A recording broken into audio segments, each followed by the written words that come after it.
Slashes, huh? What's your favorite scary movie? Not that one.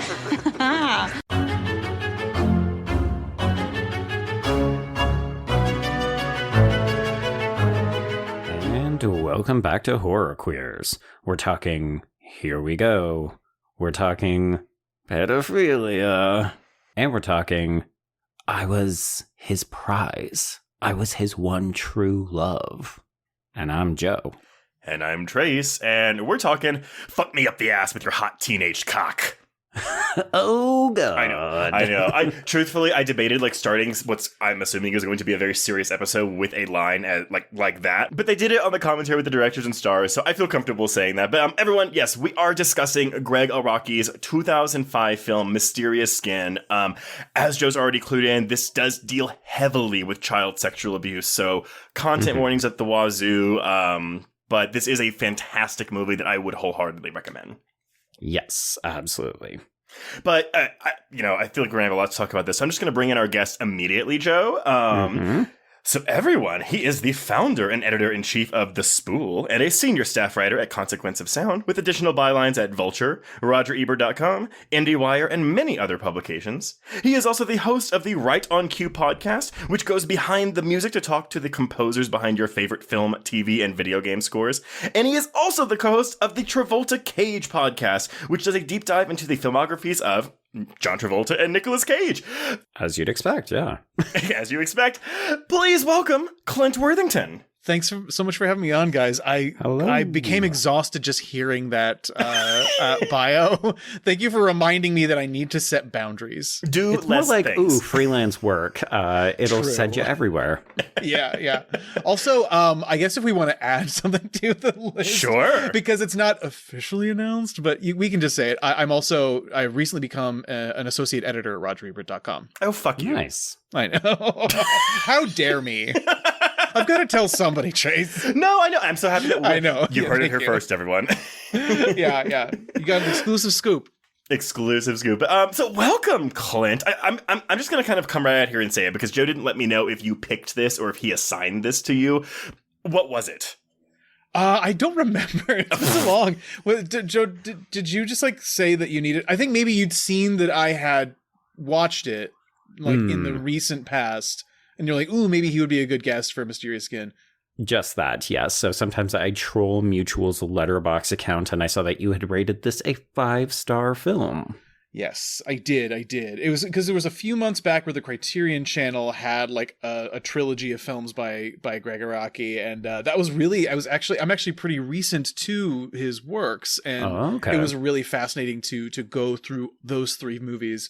I think it was Totally Fucked Up, Doom Generation, and this. It was actually because I am in the same boat as you, Clint. So I had only seen Mysterious Skin and Smiley Face, the Anna Faris stoner comedy. And then when Criterion put that trilogy on, I didn't watch all of them, but I did watch the Doom Generation for the first time, which I fucking loved. But I haven't seen any other Araki film. And so I know I feel like such a bad queer, but so I will be remedying that. But also Araki's films aren't necessarily the easiest films to watch. So yeah, I know. Yeah. Gregg Araki, Greg Dune to his friends. It is a little bit wild, right? I mean, folks, if you've never heard of him, yes, bad queers, but he's kind of quintessential for the queer community. He's a super famous new queer director from the late 90s. That's really when he started to make his mark. But obviously this is, I think you said it last week in the outro, Trace, this is horror adjacent, because this is not a horror film. It just has some really horrifying elements. But then if you look at his other films, they're so difficult to categorize.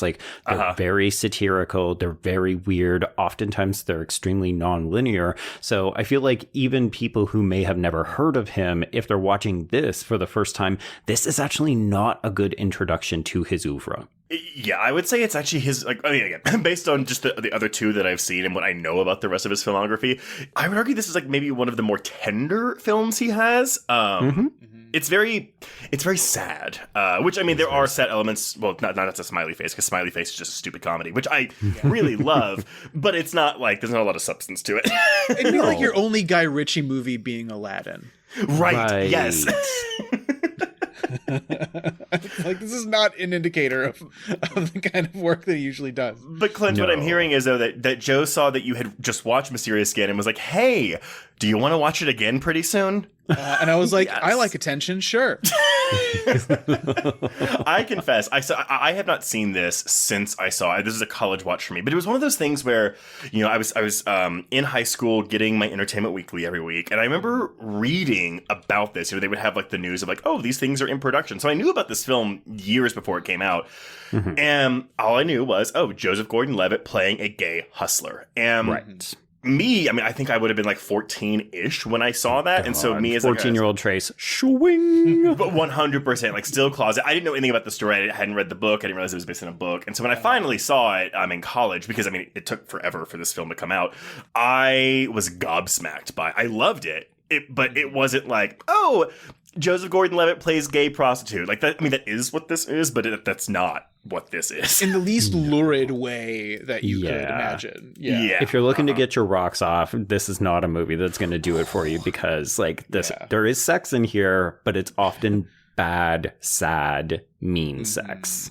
It's not the most like liberating film about sex work, I will say, but in a way that makes sense for its narrative. Yeah, it's a thing where like, I don't think the depiction of sex work is... It's okay. Yeah, it's not great. It's not terrible. But there is very much if you are sexually abused as a child, you will go into sex work through line there. I also... I disagree, and we're going to talk about that. That's fair. Clint, do you remember when you first saw this, or did you actually first see this like recently? It was literally when I logged it in Letterboxd. So it's within the last year or so. But I remember, I had a similar experience to you, Trace, where I remember hearing about it around the same time as like Bad Education and, and things like that. So, seeing like sort of, twinks in like sort of androgynous sort of queer roles. I kind of didn't know what to make of that. Obviously, I was also deeply closeted. I didn't really come out to like adulthood. So, I remember that, but I also remember it being around the rise of JGL, the kid from Third Rock from the Sun, being like, oh, okay, because I think for me it was more Brick than Mysterious Skin in terms of like, oh, that's the thing where it's like, oh, he's an actor to take seriously, which is kind of funny considering now he's like kind of like a cringe role model, I think, with the hit record stuff. And I don't know, it just feels like ever since Don John, it's kind of been hard to take Joseph. Let's not seriously talk about that. I haven't but seen... it's Jermaine, Joe. It's Jermaine. I have not seen Don John, but I thought the reception for Don John was pretty positive. It's fine. It's the classic sort of like actor transitioning into directing. But he's also the lead. I didn't realize he directed it. Okay. Yeah, it's his directorial debut. So like it's all about him. Like it's basically being like, it's talking about like a guy addicted to porn. Like it feels like the sleazy straight version of Mysterious Skin, but with no depth. I'm Joseph Gordon-Levitt and I fuck, and I'm like, okay, come on, man. It's a weird vanity project, I would argue. And well, that was 11 years ago, though. So yeah, but the thing is that he hasn't. I love Joseph Gordon-Levitt, but he has not done a ton since then. Like he did an Apple TV show. It wasn't super well received. I don't think it got picked up for another. Joe, he also played Edward Snowden. In an Oliver Stone movie where he affected a very strange voice. Okay, I will say, I heard Snowden was bad too. I'm saying all this and I haven't seen most of his recent films, but but I do know that he took a break for like 2 or 3 years in the late 2010s to be closer to his kids. So it's like, it's kind of the same thing with this though, and I'll kind of go into more detail in the production history, but he took... Like he had trouble finding work around the time he got this film. Right. So this is a big thing for him, but it's kind of the same thing now where it's like after that break to spend time with his kids, like he's kind of like finding his way back into the film and television industry. So it's like he's had to, this is the second time he's had to do this with his career. Well, let's also not forget his groundbreaking role in G.I. Joe, The Rise of Cobra as Cobra Commander. Yes, absolutely. That is a very fun movie and I will not hear otherwise. Yes, there you go. Stephen Summers, get out of director jail. Right? We just talked about that on The Mummy a few weeks ago. Really? Oh, that's great. But anyway, yeah. So this is still a comparatively recent thing because it's it's that weird path you take, right? Where I watched ostensibly queer cinema as a high schooler. From the perspective of like I'm partially closeted and I'm looking to see what I'm missing. Yeah, but also like watching Ichimama Tambien and being like, ooh, it's really fun when they kiss. And I'm like, what does that mean? I'm not going to think about it for about 15 years. Sure. And so it feels like I'm playing catch up a little bit. Sort of some queer remedial film education with Greg Dune. So it's really fun to, well, it's not fun in this instance, but it's enlightening to see him sort of within the matrix of the new queer cinema around that time. You know, your Cheryl's Dunier, your Todd Haynes. Like, he does belong to that, but in a much more sort of like punk rebellious kind of way. Like, I don't remember, is this one technically part of the Teenage Apocalypse trilogy, or No, it is not. Outside? No, it's outside. But much like his other films with like Totally Fucked Up and Doom Generation, there is this interest in queer youth and queer counterculture, queer rebellion, and sort of pushing back against the stifling heteronormativity of your surroundings. In the case of Mysterious Skin, it feels like it's this very tragic dimension where you're witnessing these two kids sitting somewhere on the queer spectrum, whether it's asexuality or I mean, I don't know. I think there's an argument to be made that I don't know, like that Neil doesn't enjoy homosexual sex, but you're still seeing just sort of a matrix of coping mechanisms for these kinds of experiences in youth that can happen to queer people. In that respect, it exists along that spectrum. Yeah. Okay. Well, Joe, before I dive into the production, when did you first see this film? So interestingly enough, I also came to this a little bit late. It was when I was doing research for the YA course that I was teaching at college. So I talked about this a little bit on our Heather's Patreon episode, but I ended up prepping two different syllabi. One was dark YA and one was like happy, shiny, bubbly YA. And my students ultimately ended up picking the dark one. And this was one of the films that I had on the syllabus because I thought that it was a really interesting portrayal of, a queer experience, specifically from a 2000s angle. And I thought it was really fascinating because this feels so much like a 90s film in some ways. But I rewatched it just, I want to say last year because I covered it on my YA podcast. So you've read the book. Yeah, so I've read the book. I'm not going to lie, I have not revisited it. So if people want to hear more about my thoughts on that or how it works as an adaptation, look in the show notes. You can go and listen to that episode. Okay. But suffice to say, you like this film? I do. I really like this movie. I'm not going to sugarcoat and pretend that this is an easy movie or even an enjoyable film for folks, but I think it's really important with like a capital I kind of important, where I think a lot of folks need to watch it because it is so well done. And I would actually argue that it's not as exploitative as people might expect when they hear the subject matter. I would agree with that. This is actually a funny one. My husband watched this like weekly when he was in college. Well, Wow. but because he related to the Neil character, if only because my husband was he grew up in Lubbock, Texas, which is like the middle of fucking nowhere, and he did his undergrad at NYU, and so he would have been at NYU when this film came out, and so when I was watching this, he was like, "Oh yeah, I used to watch that every week, and I would just go to bed crying to it all the time." Is he braver than the troops? Maybe. Oh boy. Yeah. But, okay, well, let's talk about how this got made, because shockingly, I mean, there's not really a lot of drama here, but I just, when you're going around saying, hey, I'm making a movie about, like, the effects of child sexual abuse on children, how that actually is, how you do that. And I'm actually pulling most of this from interviews with Joseph Gordon-Levitt and Brady Corbet and Michelle Trachtenberg from an IGN interview in 2005, as well as an interview with Gregg Araki for Filmmaker Magazine in 2005 as well. So, Mysterious Skin, as we said, is based on Scott Heim's 1995 novel of the same name, which actually began as his Master of Fine Arts thesis at Columbia University. Now, oh, wow. He says he too was a victim of abuse, but it wasn't to the extent of the characters in the story, though he did have friends who were abused in similar ways, and he was able to use their experiences when writing the characters of Brian and Neil, played by Brady Corbet and Joseph Gordon-Levitt, respectively. So after writer-director Gregg Araki's 1999 film Splendor, which chronicles a threesome relationship between Kathleen Robertson, Matt Kieslar, and Jonathan Check, I need to see this yesterday. Hot. That's what it sounds like. People sleep on Kieslar, but I feel like with Dune Fever, we need to remember that he was the interstitial fade in between Sting and Austin Butler. Yeah, he played Fade in the Sci-Fi Channel miniseries. Gotcha. Yeah. Well, so after Splendor, Araki took a break from movies because he was trying to make a TV show called This Is How the World Ends for MTV, which was a kind of Dawson's Creek meets Twin Peaks TV show.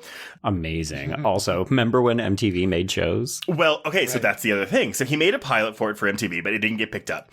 In his words, it turned out great, but it might have been a bit too expensive and complicated for them. He also noted that after he finished the pilot, it was just when the whole reality TV thing was hitting. And so, again, his quote, MTV decided to stay in their world of cheap reality. Yep. Wow. Anyway, he was actually working on Mysterious Skin while he was working on that pilot, as it had been in his orbit since the book was published and was first sent to him. When he first read the book, he loved it, but shockingly, he thought it was unadaptable. It wasn't until he was doing the television pilot and he was playing with a lot of subjective camera and point of view that he figured out a visual strategy of how to do the adaptation. And once he had that, he started moving forward with the production of the film. Interestingly enough, this is the first work that Araki had adapted rather than created himself, saying that he had stuff sent to him, scripts, books, other things, but this was the first thing that he had responded to in a primal sort of way. And one thing he brings up is just like these types of films, and these types of films, which are few and far between, of course, are films that deal with the subject of pedophilia. And he says that there are statistics that say up to 1 in 4 children suffer this kind of abuse, and it's something that's so prevalent in the culture and all over the headlines and in the news. It's throw a dart at a wall and you'll probably hit a Law & Order SVU episode that deals with child sexual abuse. It's everywhere around us, but in this superficial and, he says, kind of exploitative kind of way. Noting films about pedophilia also are typically American indies. Obviously, no studio is going to do a pedophile film. And he name drops Todd Solondz's Happiness, the Kevin Bacon starring The Woodsman, and another film with Brian Cox called LIE, which stands for Long Island Express. Oh, that's a tough one. Weirdly enough, I have seen that. So with that one, and I haven't seen it, but I know it had a big controversy because they wanted to rate it NC-17, even though there's no sexual content in the film whatsoever. It's just the subject matter, which we'll talk about with this film. I was going to say, way to foreshadow it, Trace. But again, he says the main thing those films do is humanize the perpetrator, asking the audience, can we feel any empathy for the monster, for the pedophile? And while he appreciates that approach, he also thinks it's somewhat limited and obviously overdone. So what he wanted to do instead in Mysterious Skin is humanize the victim instead of the perpetrator. And he feels the book does this, which is, capture that moment with these children and what that moment feels like for them. But it also makes you think about what this abuse is, what it does to these kids, and how it damages them so deeply for the rest of their lives. So, fun stuff. Interestingly enough, Scott Heim had actually written an adaptation of the book before. Sundance had asked Araki to be on the script committee to read scripts for consideration for the writers' labs they have. He read Heim's script and recommended it. Ironically, his script was less faithful to the book than Araki's script was. His film was much more about the Brian character and less a parallel narrative. There wasn't a bit with Neil going to New York. Many things have been taken out of the book that Araki put back in when he wrote it. Okay. When he wrote the adaptation, he did have the book next to him, and whole huge sections of the book were lifted verbatim. So he says he basically took this 300-page book and condensed it into a 99-page script. But he didn't want to use the book for a springboard for other ideas that he had. He wanted to tell the story that was in the book because the story was so moving to him. When it comes to financing, it wasn't exactly easy. Financing eventually came from a foreign sales company, but he describes making Mysterious Skin as being very similar to his experience making that MTV pilot, because with that pilot, they told him they were going to give him a budget of $1.5 million, and just before filming, they were like, ooh, psych, we only have $700,000. So ooh, boy. He had to make this television pilot that was planned for $1.5 million with half that amount of money. And he said the same thing kind of happened with Mysterious Skin, where obviously he wanted more money, but he didn't get the money that he needed. So, but he also, he didn't want the movie to be too big because it was, I think it's fair to say fairly controversial material, but he didn't want to water it down to make it too palatable for a mini major type company. So he chose to do this very old school indie style. And by this, I mean, all the cast and crew pitched in. Several of the production assistants were interns making no money at all. On the commentary, Araki says $1 a day, which might be an exaggeration, but also might not. Might not be. Right. But they were just people who really believed in the project and believed in the story. And one of these people was Joseph Gordon-Levitt. again, as I said, he was an interesting point in his career. Third Rock from the Sun ended in 2001, and he notes that, when Mysterious Skin crossed his path, he had been struggling to find work for about a year. And there's a lot of quotes of him saying he wanted to do something where the goal wasn't just to make money. He wanted to tell important stories. And I really appreciate that. But he gives a lot of credit to Araki for believing he could do a role like this, even saying Araki was the first time like a filmmaker or like someone like casting called him sexy, because he'd never been called that before in Hollywood. It's a weird quote out of context, particularly if you haven't seen the film, because you're just like, well, I don't know if we should be using the word sexy in relation to this film. But the reality is that the Neil character is sexy. Like, it's just that how he uses it is up for debate in terms of, okay, well, how and why is he using it the way he is? Right. The erotic nature, the eroticized nature of Neil is so important. And so, we have to see him as sexy because we have to understand where it's coming from. Right. Or why would he be an object of desire for people, even if they are, adult men and he is underage for portions of the film? I was going to say, I actually find the portrayal of the Johns in this film almost as interesting as the portrayal of Neil in this film. Oh, 100%. Yeah. But Michelle Trachtenberg had actually been looking at independent scripts for a long time and had been offered some really cool things, but nothing she ever connected with personally. When Mysterious Skin came along, she was actually filming Eurotrip in Prague, and I think this would have been too, right after Buffy ended, so she was really like, okay, where's my career going now? But she thought it read well, and it felt so beautiful just on the page, and so she thought, and these are her words, well, this must be some great effort, why the hell not? And she immediately signed on. We should also note, this movie does not have a super long shooting schedule, so when they say like, oh, okay, well, why the hell not? It's like, we're talking 2 weeks of work. We are talking 3 weeks of work, so you're close. But yeah, they filmed this for 3 weeks in August of 2003, but the short time frame gave the cast and crew no possibility of doing retakes. Which is wild, because these performances are raw, and I think in some ways a shorter shooting schedule ends up helping the film because there is an authenticity to a lot of the performances where it's like they're shooting from the hip in a way. Yeah, no, absolutely. But it feels more put together than that, right? Because I feel like when you think, oh my God, we were rushing to get this filmed in 3 weeks, I think you envision a sloppier final product, and that's not what this is. Well, it feels it feels economical but made with purpose, right? I think that's so down to that mesmerizing subjective style that Araki has, especially in the editing. Like, you can tell that he makes maximum use of very few locations, very few characters, and very just intimate scenes that don't require a lot of resources. So you can tell that it could be filmed quickly, but there is just it feels like there's a plan. It doesn't feel slapped together with reshoots. And we'll talk about the filming style as we kind of get specific scenes in the plot, but I did want to mention the music. When Araki was doing a cut of the movie, because he also edited this film, he was using The Moon and the Melodies, which is a song recorded by the Cocteau Twins and Harold Budd as a temp score. The music needed to be all period, which of course in this film would have been 1991, and that album worked perfectly, which is why he chose it for the temp score. When it came time to score the film proper, he told his music supervisor, oh, hey, we should try to get Robin Guthrie, one of the Cocteau Twins, and Harold Budd, but they'll probably never do it. As it turned out, both of them were available, and they created the music practically overnight. So wild. Sometimes you just have to ask. It's like, what's the worst that can happen? They say no, but they might say yes. Yep. Exactly. And that score is incredible. It's so period appropriate. Oh and my so gosh. ambient. It really ushers you through those hazy feeling of memory. Well, I'm really happy to have you on this episode, Clint, because Joe and I aren't We're musical Luddites. Yeah, we are. That's not our forte. So knowing that you, who has an entire podcast about scores, that's going to really help us here. I will say that I it's more that I like to talk to composers than I know a lot about film music. But That's I will fine. do my best. Right. Yeah, That's more than us still. fair.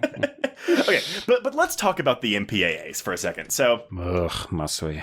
They rated this movie NC-17, which the studio appealed unsuccessfully. So they released it without a rating, which meant, unfortunately, so they released it May 6, 2005, and because of its lack of a rating, the widest release this film got was 19 screens, and it grossed about 1.5 million worldwide. So again, this is also one of those films where I was like, oh, it came out, but it wasn't playing anywhere near me, so I had to wait. I waited forever to get this movie. I was going to say, everybody's watching this on video, or God forbid, somebody picks it up and you can just watch it late at night. Right. I think it was a Netflix by mail rental for me, but I feel like it was also one of those films that had like the warnings all over it because it wasn't rated. But Sure. again, y'all, I'm just gonna ask. Like, I don't feel like this needs to be NC-17. I get like, does it make me uncomfortable? Like the movie? Yes, absolutely, by design. But there's nothing here that I'd be like, a 16-year-old should not watch this movie. Yeah, it's interesting. I think maybe it speaks to the power of filmmaking that you can conjure such complicated, visceral feelings in somebody 100%. without showing that. You can just use the tools of filmmaking, editing, music, mood, performance, and writing, and suddenly a thing that has no explicit acts of pedophilia on screen to the point where they like, and I'm sure we'll talk about this, they separated the children from the adults, and the children never knew the context of what they were doing and were never placed in any overt situations, that it can still have the same effect as someone watching like a piece of hardcore pornography and wanting to rate it NC-17. Well, right. And I'll say this as we'll elaborate later, but I do think that because Araki filmed so many of the scenes, specifically with the pedophile, with the coach character, where he is speaking directly to the camera, I think that makes it much more uncomfortable for viewers because it really, I don't think it makes us feel complicit, but it makes us feel like the victim in those scenes. Yes, it really places us in that point.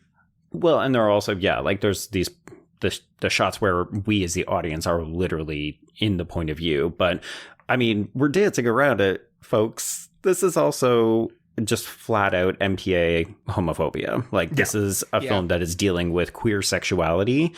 And sure, like some of it is severe, but none of it is shown on screen. It's all implied. As you said, Clint, it's all about the subjective way that we're shooting and editing. But at the end of the day, this is a movie about queer sex, and the MPAA fucking hates that. They try to give it NC-17 every time. And there are quite a few actual, like, non-pedophilic gay sex scenes in this movie, including a gay rape scene, which I guess I should have offered a content warning for that as well. But I mean, I feel like when you're talking about this movie, like, content warnings are just kind of like Just everything. Yeah.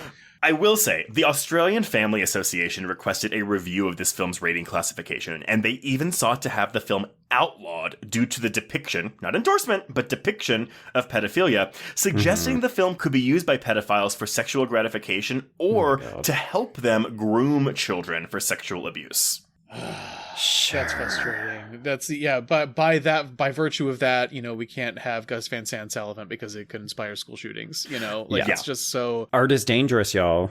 Yeah, it takes so much agency out of people's individual actions. You know, it's just so frustrating. And this isn't something that I think is rare for the horror genre. I mean, again, how many times has an actual horror film come under fire for what seemingly, you know, influencing real life? And it's just. You know, well, then what's off limits? Like, why don't we just outlaw everything that's bad that could influence someone to do something bad, you know?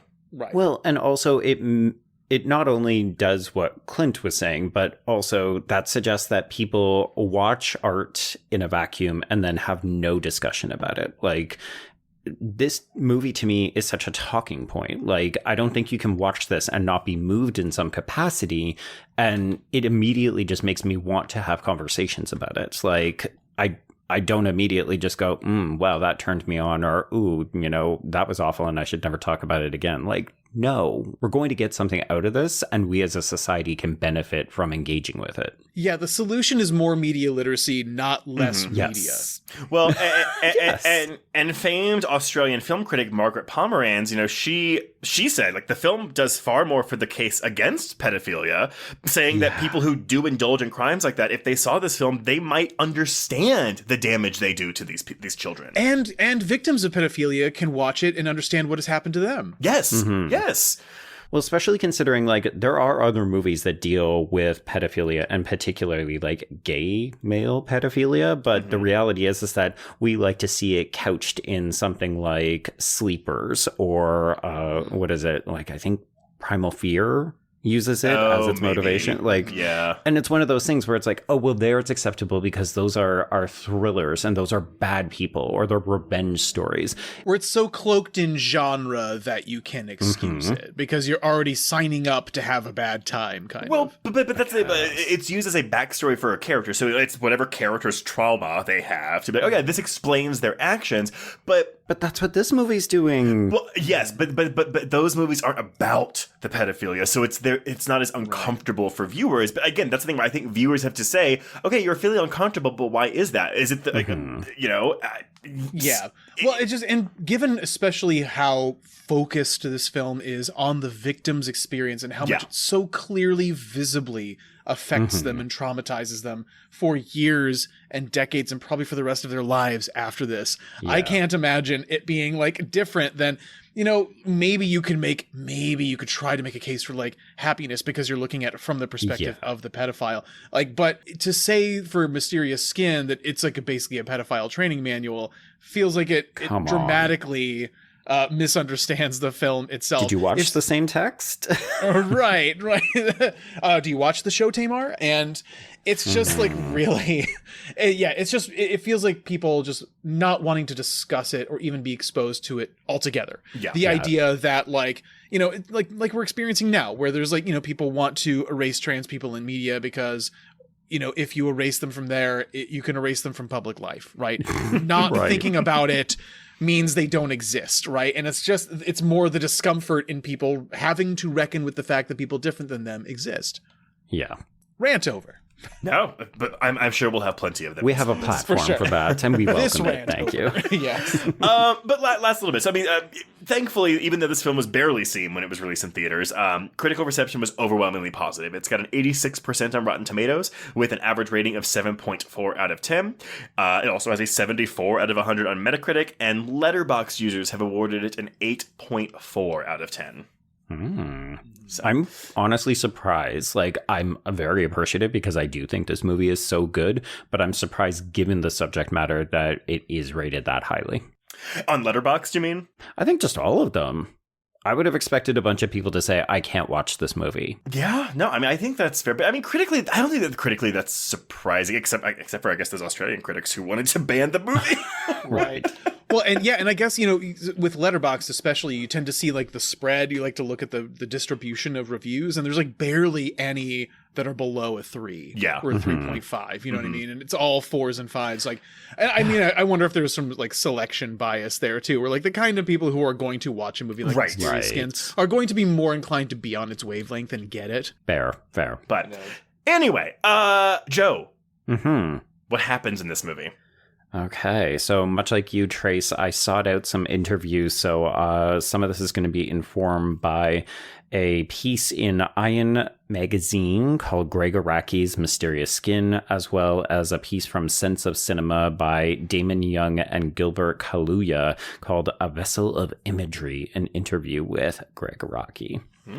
So, folks, we're going to take this as the film plays out, but know that the majority of the film is like a dual narrative in which the characters don't really interact, but they're always commenting or interfacing with each other. So they're running parallel lives. Yeah, and the movie is kind of leading towards an eventual union of those two characters. I will say, because again, I had only seen this one time back like 15 years ago.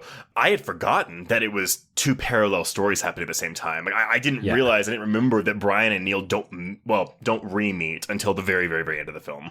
And it's so, I mean, the book, from what I remember, is written in the same way, but it's such, I'm going to say it, I think it's a genius way to structure this movie because it does end up creating a sense of anticipation that the truth or some kind of catharsis will come out when they do finally meet.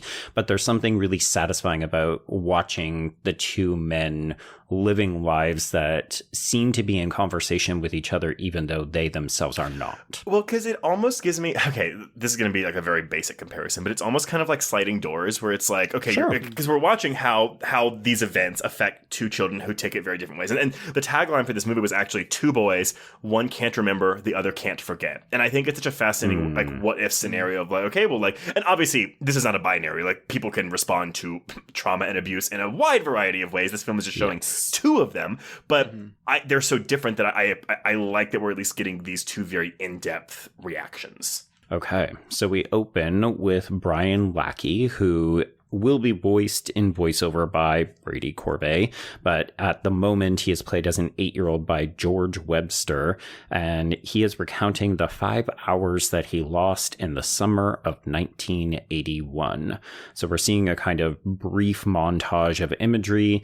He remembers sitting in the dugout of his little league baseball team, the Panthers, and then suddenly he's at home in the cellar of his house, and he's discovered with a bleeding nose by his older sister, Deborah, who is played by Rachel Kraft. So his mom, who is played by Lisa Long, is overprotective. She's very concerned about him. She didn't want him playing baseball anyway. And his dad, who is played by Chris Mulkey, is completely dismissive. Like, very traditional gender norms. We should note that this movie is set in Hutchinson, Kansas. So I do think that there is a kind of commentary on what people will and won't accept. And also, it's a period piece. So, of course, we also have to reconcile with the 80s conservatism. That Reagan era, baby. Yeah, gonna make a brief Chris Mulkey aside, and this is gonna be the most obscure, dorkiest thing anyone's ever said on this podcast. There's a bit of a casting connection here in this film that I didn't realize till now. So Chris Mulkey and Richard Reel, who plays like the first John that he has, both co-starred in the full motion video game Wing Commander 4: The Price of Freedom, which in that gossamer era in the mid 90s, when like computer games were trying to be like, ooh, let's make it feel like movies. It was like this star-studded thing where like Mark Hamill played the main character, but like they got a bunch of character actors to play them and like to play a bunch of supporting roles. And Chris Mulkey and Richard Reel are both like supporting characters in this computer game that, unlike Mysterious Skin, was very formative for me. Okay, I love that. Because we've discussed Richard Reel recently, but like character actor up the wazoo, like his acting credits, he's got like hundreds of them. Yes, a mustache for the ages. Yes. Just so memorable. The minute he walks on screen, you're like, oh yeah, definition of a character actor. I feel like I've seen you in everything. Can't remember your name. Okay, so what ends up happening with Brian is we don't know. So they never really understand what's going on with him, but he ends up being subjected to years of nosebleeds and blackouts. And then things seem to come to a head one night when he, his mother, and his sister observe what appears to be a UFO flying above their house. Okay, so I don't know if you remember this, Joe, but like, do you know if in the book it's an actual UFO, or is it meant to just be lights that they see? Because in this movie, it's a fucking UFO. It plays out like the scene from Close Encounters of the Third Kind, which is so interesting to me. It's very much meant to be, we saw something in the sky that we can't explain, and everybody else would say it's just lights, but we're not sure. You have to remember that this is also always from Brian's perspective, right? So he wants to believe in something. He's very much the Agent Mulder Jr. version. I guess that's why I would like to hear, though, his mom and sister's reaction to what they're seeing. Because, they're all looking up at it. And, I mean, it's like fucking Independence Day in the room, but blue lights everywhere. But, we never really address this event again. And I didn't know if it was presented differently in the book, where it was written more as like, oh yeah, there are lights that could be a UFO, but the film makes it explicit. Like, this looks like a UFO to me.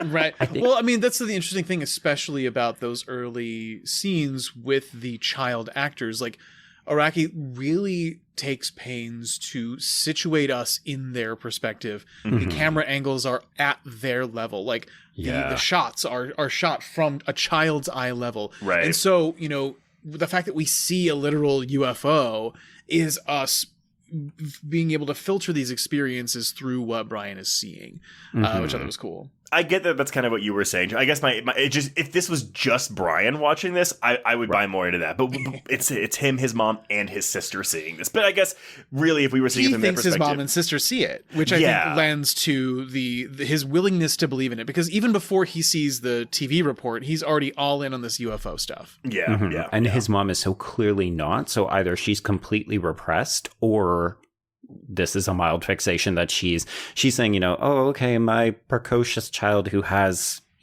things going on with him. He's not all right. The extent to which you play along with your child to a limit. Yeah.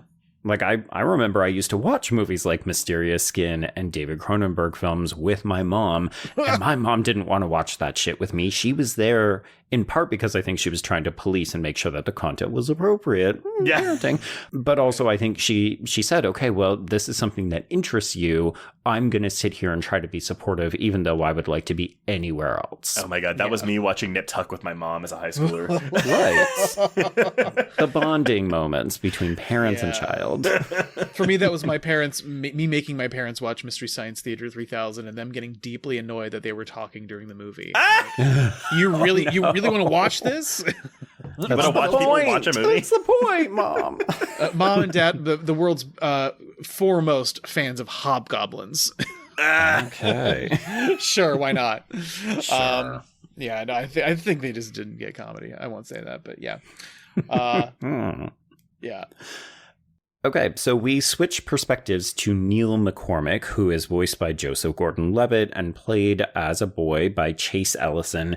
I do feel like we're going to have some comments about how the child performances work. We'll talk, yes, about how Araki shoots it in greater detail in a bit, but I think that these two child actors are so strong. Like, so much of how we feel emotionally connected to the characters on the journey they go on is set in place by what we see of the two young actors in the early scenes of the film. Yeah, I think George Webster probably has the hardest role. Sorry, has the more difficult role between him and Neil as young Brian, just because he internalizes a lot more of it. But I do think Chase Ellison's performance as Neil is very, very strong. Like, it hurt my soul watching this kid. Yeah, it really. Well, it's interesting to point out because we started with Brian in our description, but the first shot of the movie, the one that starts with the opening credits, is a shot of young Neil, and it's this very sort of subjective image where we pan down from a white background to see George Webster getting like rained on by Froot Loops, which is such an interesting, evocative image because I think it evokes sort of a combination of childlike wonder and like bukkake in a way that like feels very, very loaded. Just this, filtering horrid events through the lens of innocence. And I think he evinces that a lot. Oh God! Now I'm just thinking about how the Froot Loops are metaphors for jizz. So yeah, but it's also very Gregg Araki, right? Like, if you've seen some of his other films, he has this kind of ostentatious visual style in a lot of his earlier films. Like, he does a lot of kind of stark backgrounds that are really visually striking. So part of me was just like, oh, okay, this is going to be like Doom Generation or Nowhere. And lo and behold, we do get those touches, but so much more of the film is really aesthetically, visually grounded. Yeah, it mostly takes place in the past, where when we're in the present, there is this like deep, yawning chasm of naturalism that contrasts with the fragmented memories and the filtered haze of recollection that the kids have. Yeah.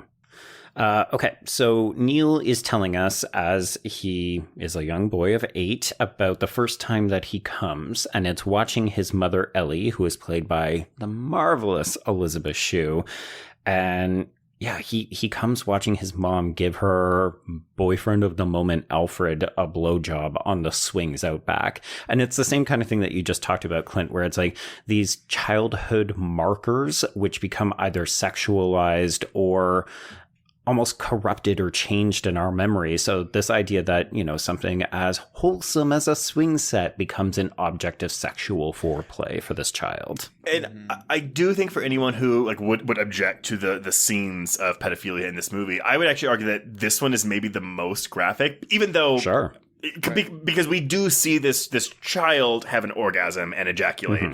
Now, we don't see it. We just see his facial reaction combined with with Joseph Gordon-Levitt's voiceover. But that is the implication. So I think, maybe it's a rough way to start the film if you weren't expecting that going into it.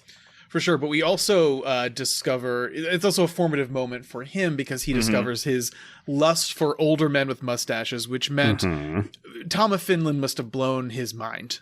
If he, I mean, like, if I had befriended Neil, I'd be like, oh, have you not seen any Tom of Finland stuff? You'd love it. Well, but that's also the word. I mean, if anyone objected to this particular scene, I'd be like, yeah, but this feels so. What you just said, Clint, it feels so necessary to inform Neil's character that we see this scene.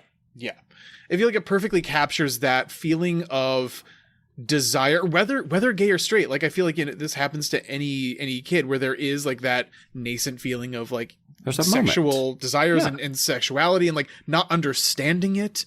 Well, because the voiceover line he has, and he says, I've been masturbating for years, but it wasn't until that summer when jizz actually squirted out of my dick when I came. And I was like, but I'm not just saying that just for shock value, because I feel like that's something that a lot of men specifically can relate to. Because I mean, come on, y'all, show of hands. Like, were you masturbating before you actually produced semen? 100%. Yeah, absolutely. Yeah. It feels like you graduated a little bit. Right? A little bit. Like, yes. What is this? Oh, am I a big boy now? Like, oh, huh. No joke. I remember because I had this one friend in the bus that we would talk to all the time, and we would like trade masturbation stories. He was straight and still is, I think. But shame. I remember he started producing semen before I did, and like the day he came in on the bus and said that it happened, I was so fucking jealous. Yeah, because you're still a child. It's like when women compare getting boobs, right? Yeah. Yeah. Also, looking back on it, he fucking lied. I think he did. I think he did. Yeah. It's like that girl in Are You There, God? It's Me, Margaret, who pretends to get her period. Right. Yes, exactly. Yeah. So I'm going to argue there's one other really important element to this scene, and I'm bringing it up because the number of people who wanted to conflate the fact that Neil becomes a sex worker or who identifies as gay, and Clint, you even kind of mentioned it, like maybe he doesn't even seem to enjoy having gay sex. I saw so many reviews who were like, he gets molested and then he grows up gay. And folks, the movie makes it very explicitly clear that Neil at least identifies as gay in this moment because he sees a man receiving pleasure and he comes from it. And he talks about, associating sex acts with the men that he sees in his mom's playgirls. So no, the molestation does not turn him gay. Right. I do think that it motivates his approach to sex work because it feels like there's because the whole time he feels like he's kind of not reliving the experiences per se, but it's a measure of trying to reclaim control over his sexuality from like I feel like he's trying to adopt. We see it in several scenes. He's trying to sort of adopt the attitudes and perspective of Coach, so that way he can claim control of that situation.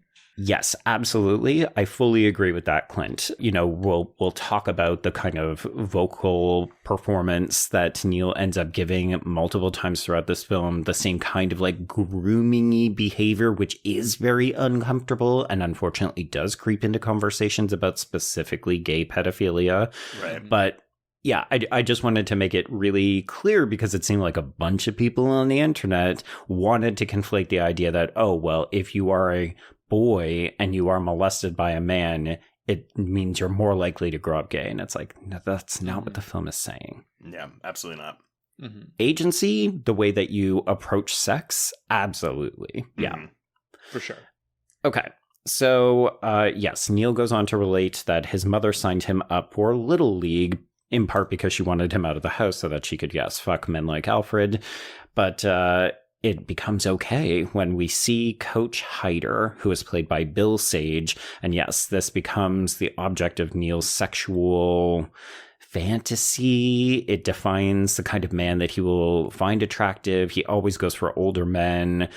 Hair's not a problem, particularly if they've got facial hair. The way this is shot, it almost feels like a rom-com meet cute when he first locks eyes with Coach. And I have expected there to be like a wind machine, like blowing their hair out of their way, because it feels it feels like that. And again, like immediately you're like, oh God. Like, the discomfort is on high because we understand the power hierarchy here. And I think particularly as queer men, we probably also chuff a little bit because we hear comments about how people who are the victims of sexual assault, they were asking for it, or they were coming on to me. They had sexual agency. And what could I, an adult, do about this child who was, Lolitaing me? And there is that element in Neil's behavior. Like, he's very much willing to go along for a good time. He wants to impress Coach by being the best batter on the team and so on. But we never forget that he's an 8-year-old fucking child.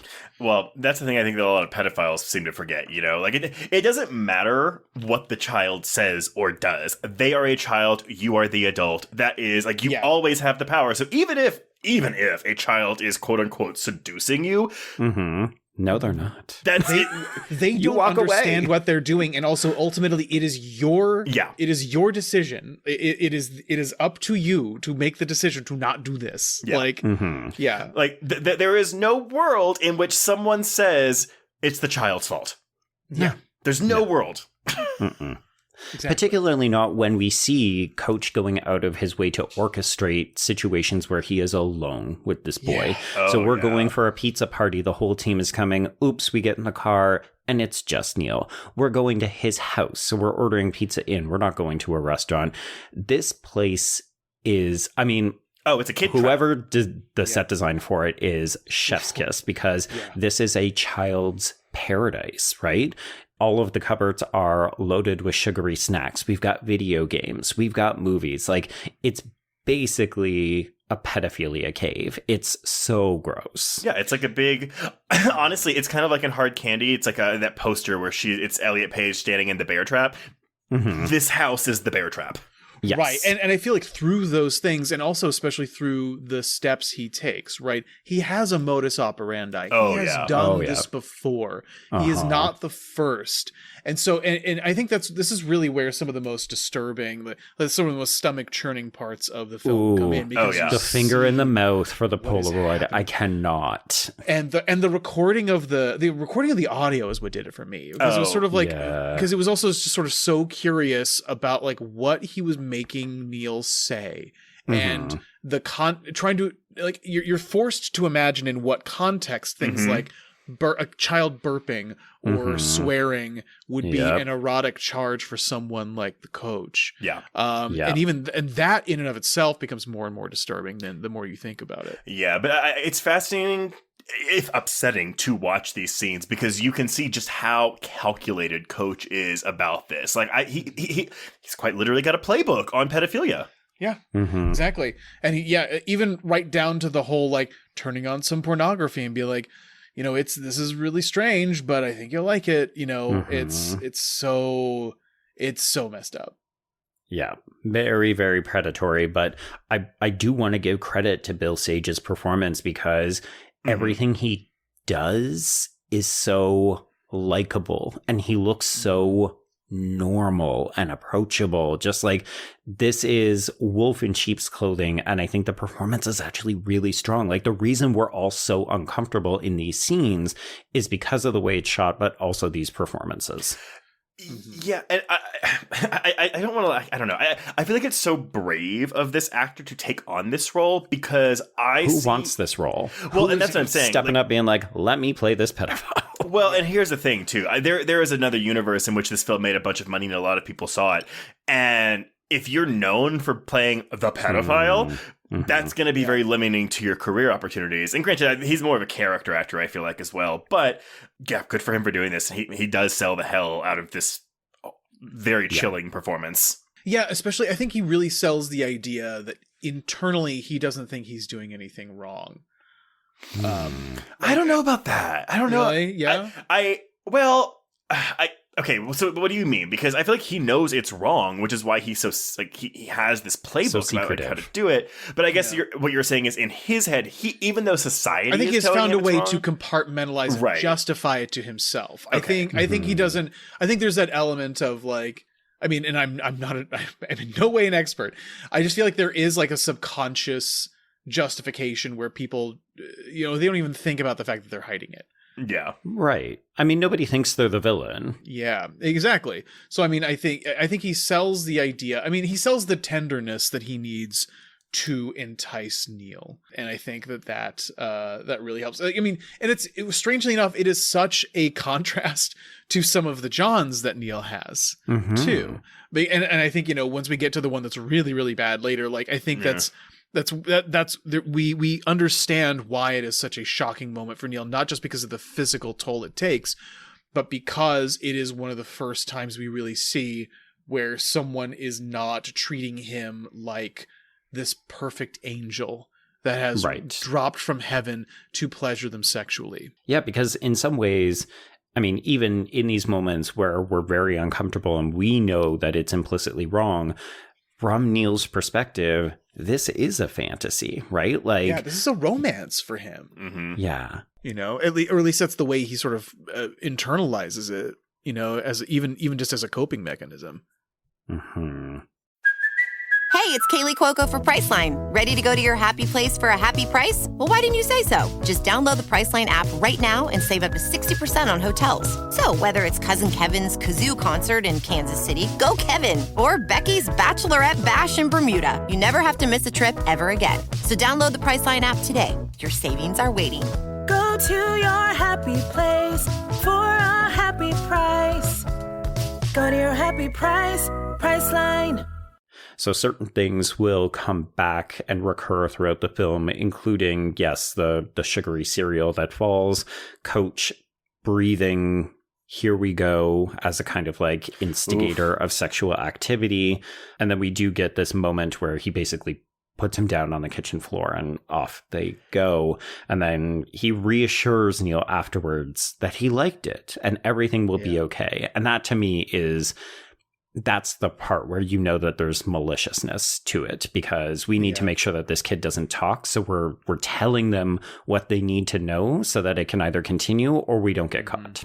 Yeah, and the dialogue that he says here. So he says, when I really like someone, there's a way I show them how I feel. And he, says, shh, Angel, there's nothing wrong with kissing someone like this. Don't ever let anyone tell you that it's wrong.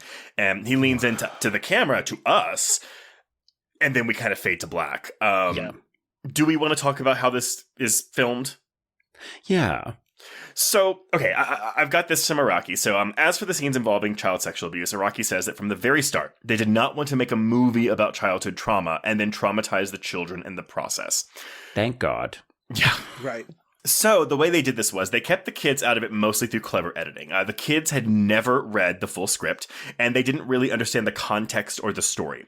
Araki says that kids don't need the big picture, need to figure out the mindset of other characters or character psychology. They just need very specific moment-to-moment emotional direction. Like, you're scared, you're in the cellar, and you look this way. So for them, Araki invented this whole separate movie that they were in to protect them from what the real movie was about. So in truth, they had no idea what they were acting during any of these scenes.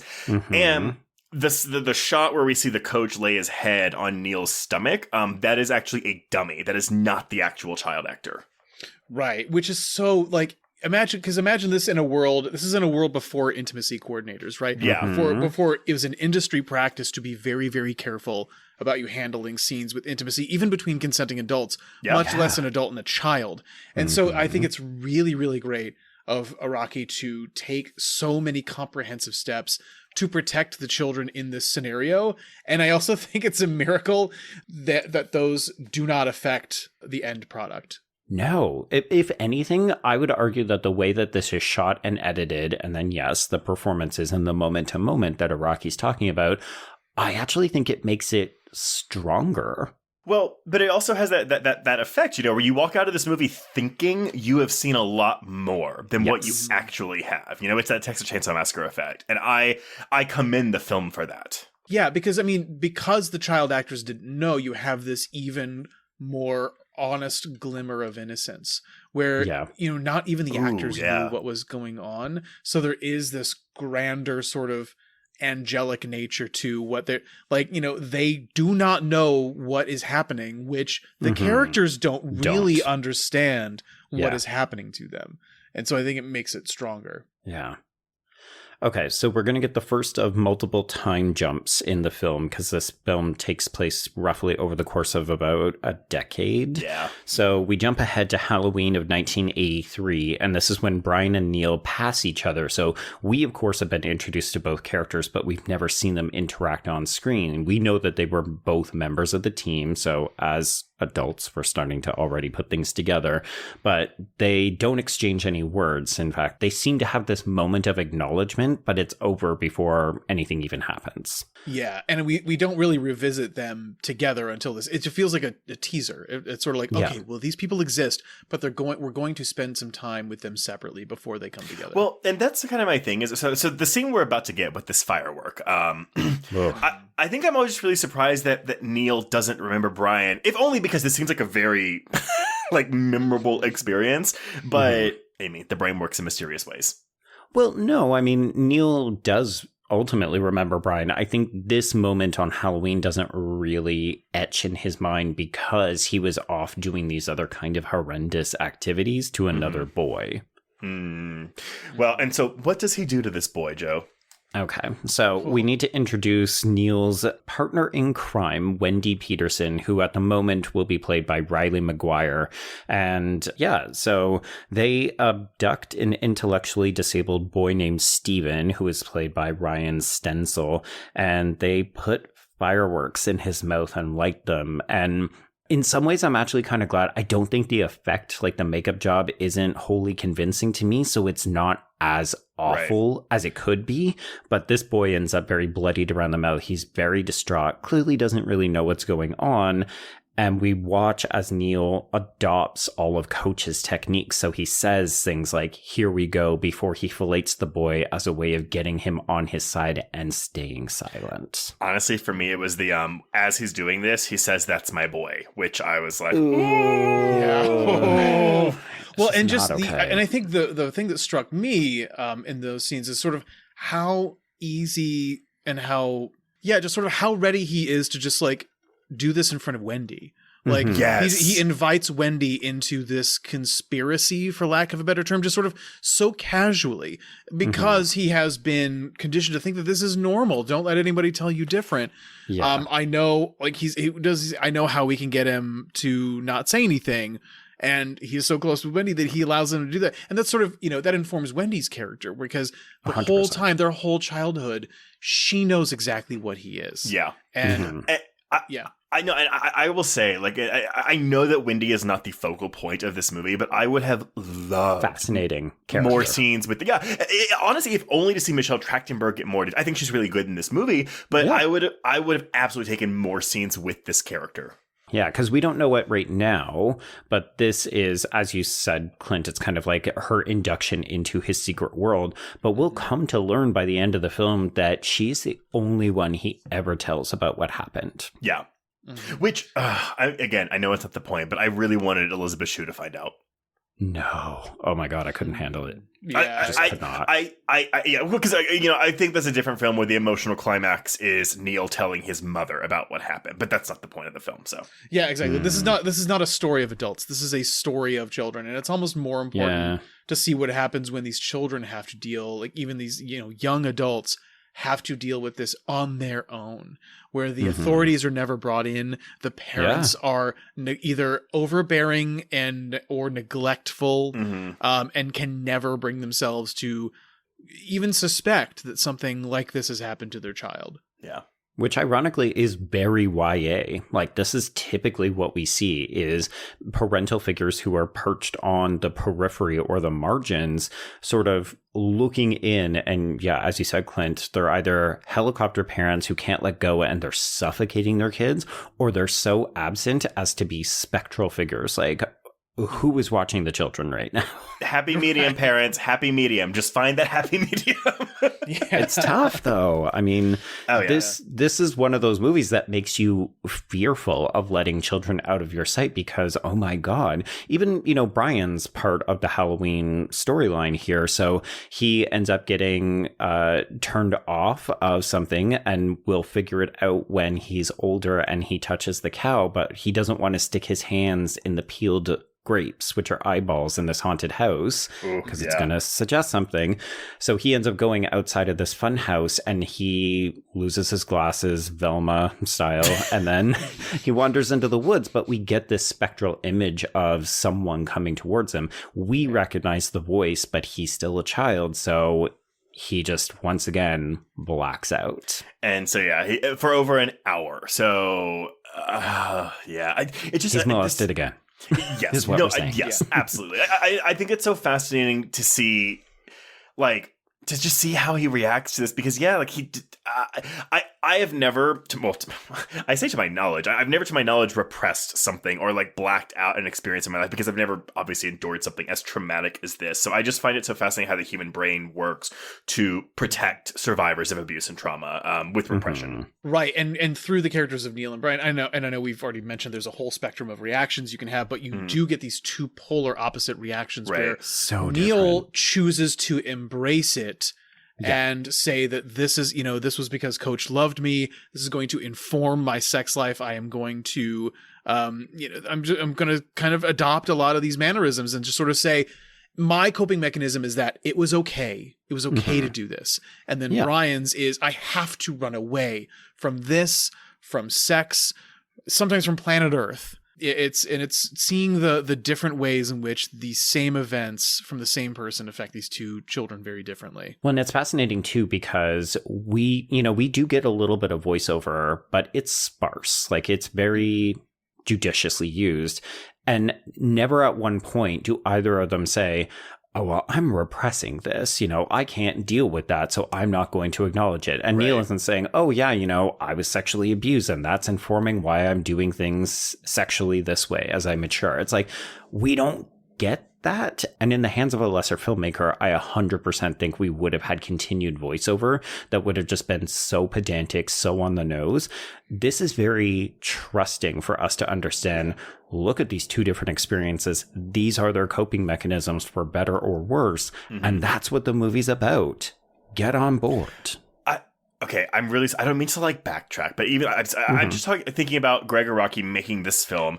I have to wonder, even the way he's filming these scenes, if it was because he knew if he didn't nail the execution of this film, it would be another like, oh, there's a gay guy fetishizing pedophilia, blah, blah, blah, blah, blah, blah, blah. So I have to believe that was on his mind when he was figuring out, okay, how can I do this in a way that will not get those types of reactions? Well, I think that's also why it's so helpful to have both characters. Like, if we had Neil and, let's say, Eric, right, who is sexually interested, but it's hard to say with Eric because he's not a really fully developed character. He crucially never makes a move on Neil. Like, he clearly pines for Neil, but I think, because Eric and Wendy alike are this really interestingly cozy support group, like friend group for Neil. Like, they are so supportive and caring of him, while also like not really intervening. They just tell him to be careful. While being completely cognizant of who he is and what he does. Yeah, I think Wendy's kind of speech to Eric about his black hole of a heart, I think that is kind of like, okay, I'll keep my distance. Right. Like, he's like, because she is going off to college and knows that she cannot be there to protect Neil. Right. And is trying to train Eric to fill that role for her, which I thought was curiously sweet for a friend group that like does not put the brakes on like, Neil, you have to stop. Yeah. I find that extremely fascinating. Yeah. But to me, this is also part of the reason why it's such an inherently queer film, because it's about finding your community, the people that you can confide in who will protect you even if bad things do happen to you. Without judgment. Without judgment. So I've got a quote from Araki in this Young and Kaluuya interview where he's talking about the way sexuality and friendship is portrayed in the film. And he says, the sexuality in general comes more from a place of someone acting out their damage, like with Neil's character and his hustling. Neil's sexuality is tainted with the damage that he carries with him from his early abuse, and the abuse in the film has grave repercussions for the other characters, either directly or indirectly. It's true that the tenderness in the film is all either platonic or unrequited, like Eric and Neil, or Neil and Wendy, Brian and Eric, or the boys with their mothers, but those relationships are so important. They're the center of the film because it's the connections, the deep love between those characters that holds the movie together. Yeah, I completely agreed. I think it's very interesting to note that I don't think there is like a healthy sexual relationship in this movie. No. Because we're dealing with this sort of sexual dysfunction, and the alleviating factor are these healthier outlets, whether it's Eric and Wendy with Neil, or Evelyn a little bit with Brian. Yeah, I just think it's really, really interesting. Even like, there's even kind of an extent to which I think Charlie Neil's first John. There is a strange tenderness in that scene. Except he mangles his dick. Well, true. Yes. But not meaning to. But like, I don't know. Yeah, there's just well, I guess Zeke is really like the most tender that anyone is for Neil. This is the HIV positive patient?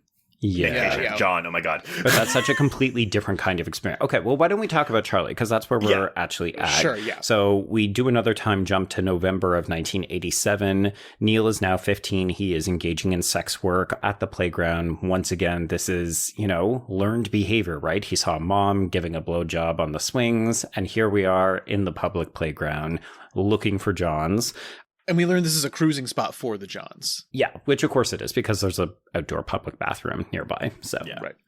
So, yes, he's approached by salesman Charlie, who takes him to a motel for oral sex. And we go through all the usual techniques. We've got here we go. We're biting on the finger. We get flashbacks to the sexual encounter with Coach so that he can come. And obviously very uncomfortable. Yeah. I love the way that this is filmed where we are overhead, so looking directly down at Neil, but it's upside down as if to suggest something isn't quite right, like things are flipped. Is this considered pedophilia still, or is it statutory rape? So this is 15, so it would be statutory rape. Okay, I didn't know if there was like a age line between pedophilia and statutory rape. I mean, Trace, are we going in a more of an ephebophile moment? Actually, let me walk it back. That it actually is rape. It would have to be statutory if they were both underage, but within like a certain age range. So this is rape. Okay, got it. So I guess really there is, but it's not seen with the child actors because he's obviously a 20-year-old actor in this scene. Right. Yeah. But I do find it interesting that even like after that, he's like, you got to be careful around places like this. Oh, I know. He's like, not some big city full of diseases. I'm like, sir. Yeah. Let's talk. Maybe this is a good point to talk about like the role gay sex has culturally at the time this movie is set. This is like the early days of the AIDS crisis.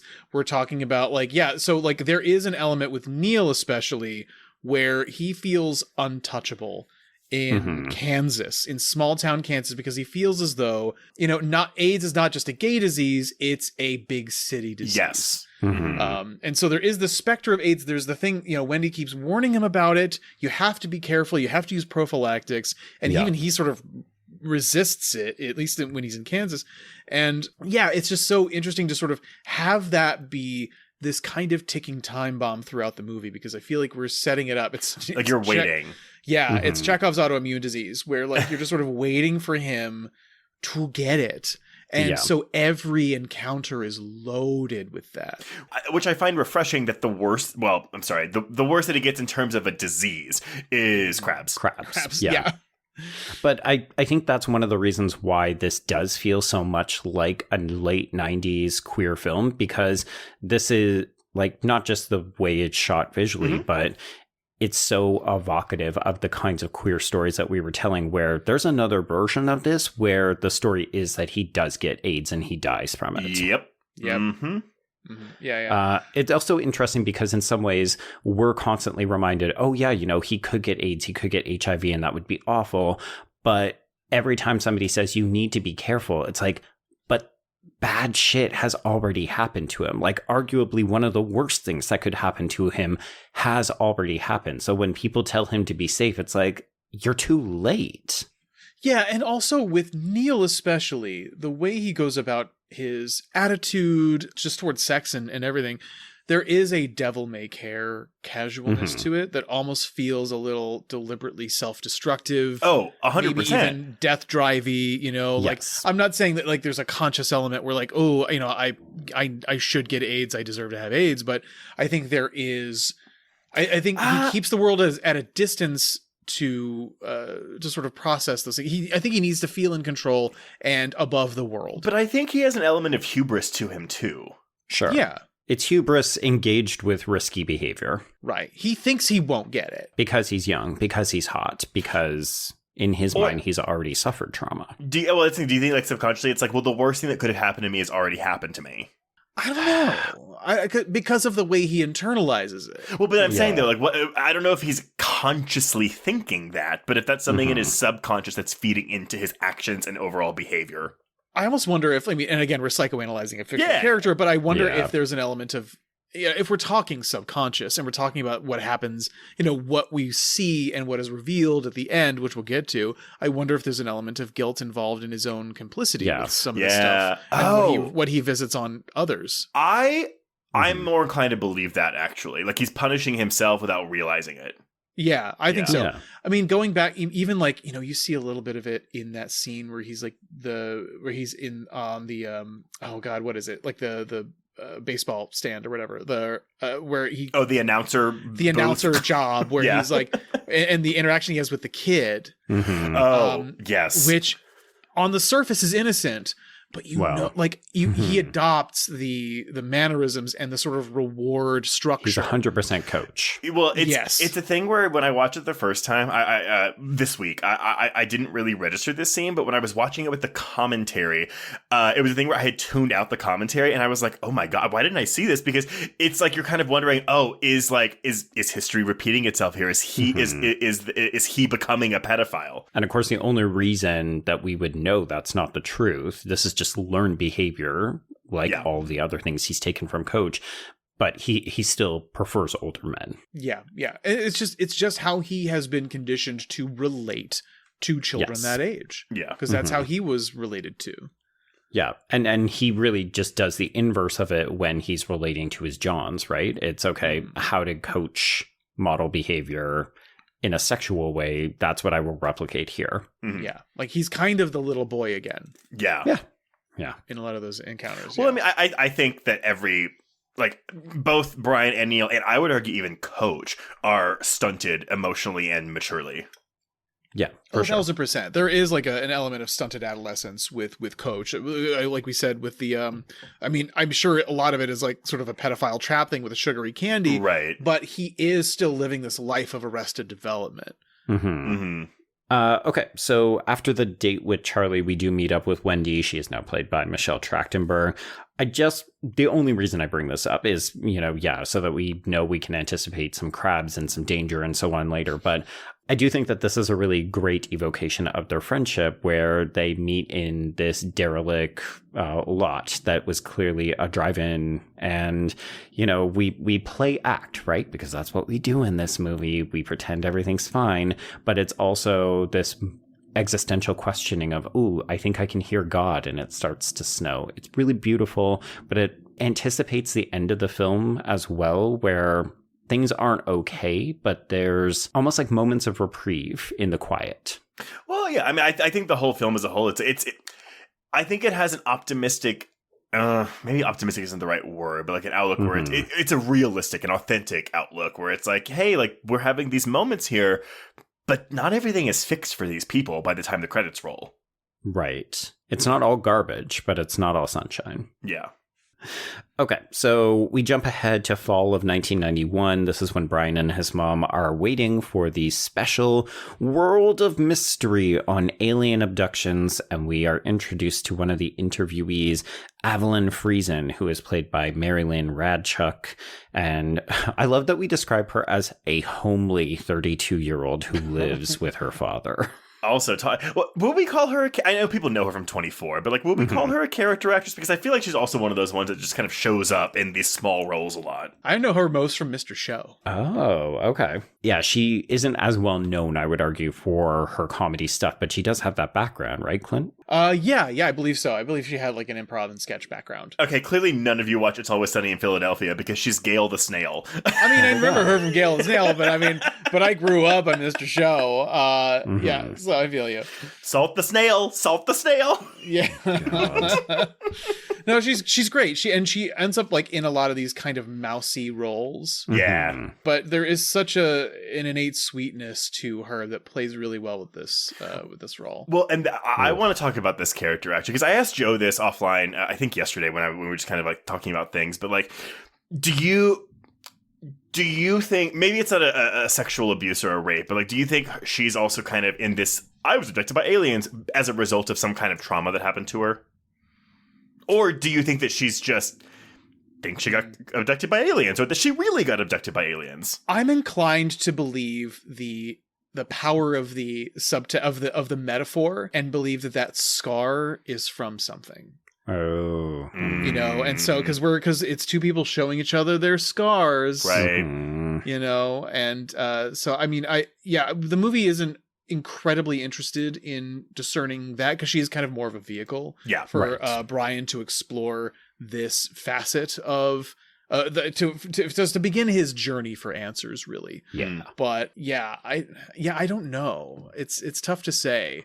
I mean, I know she has a very interesting relationship with her father. Yes, it's another case of stunted growth, right? She lives with her father. He's incredibly overprotective of her. Which we know she has a disability because she walks with a cane, and so it's one of those things where I wonder if that's just how she's been her whole life, or if that was something that she acquired later in life. Yeah, who knows? Maybe there was like it didn't even have to be sexual. It could have been like a childhood accident. Yeah, that's what I'm saying. So I not even just, was she sexually abused by her father? More so like, do we just think it's a result of some kind of trauma that she is also repressing? Yeah, I'm sure. I mean, I think it's possible. So technically we haven't had Brian meet her yet. It's just, something gels in that. So he ends up writing her. But we also have to introduce Eric Preston, who is Wendy and Neil's new queer friend, who was played by Jeff Lycan. And, you know, this is kind of a catching up to who these characters are as they move through their teenage years. I do enjoy the fact that it's so obvious that both Wendy and Eric are or have been at one point in love with Neil. And Neil has no understanding of how destructive something like leaning over and kissing Eric in front of this homophobe so that the guy pulls out his gun and they have to drive off squealing and laughing. And it's like, you are fucking up this other boy who is in love with you in such a nonchalant way. But that's the thing. So even though Neil isn't growing up to repeat the sins of his abuser, it's like Wendy says, right? He's got a bottomless black hole for a heart because he doesn't know how to make valid emotional connections, which he will slowly start to learn, ironically, through the experience of being with Johns. But he's so hurtful because he doesn't know how to connect emotionally because of his experiences. Yeah. It's because I think he doesn't understand the emotional weight that sex can have for people. And I think so he doesn't really grok just sort of what the kind of casual, like, I don't think he gets crushes. And I think he doesn't treat Eric's crush on him seriously. I think he knows he has it, but it's just kind of like a weapon that he can use to sort of, whether consciously or not. It's every relationship is a power play. And that's what he learned from Coach, because I even clocked it in that scene before with Wendy when he's showing her the bruises on his dick because he's bragging about it to her. Well, he wants her to look at his dick too, right? Exactly. So it's hard though. Like it makes it sound like he's malicious, and I think he looks at sex almost as a transactional thing, right? Like it is something that you can use to wield, and he does have this hubris. You know, he knows that he's sexy. He knows that people desire him and want to fuck him. But part of this is because it's how he's always been presented with sex. Like I do want to fold this back into a conversation about mothers because, you know, as we said, we've got Brian's very overprotective mother who is so happy when her son stops hanging around with this woman so that he can hang out with a queer buddy at community college. But then we've also got Elizabeth Shue's Ellie, who we could argue, and I saw a bunch of people make commentary in reviews and on comments about this movie on the internet, where she is partially to blame for Neil's behavior because she is either a bad parent, she's an alcoholic apparently, or because she is modeling bad sexual practice with her parade of lovers around the house. Yeah, that's a reach. I was kind of grossed out by the way people read this character. Well, she Mother of the Year, no. That's just like, yeah. Well, I just, she is neglectful, yes, but she's also a single working mom. She looks exhausted throughout this entire movie. Yeah, leave Elizabeth Shue alone, the internet. How dare you monsters? This is Elizabeth Shue. Yes.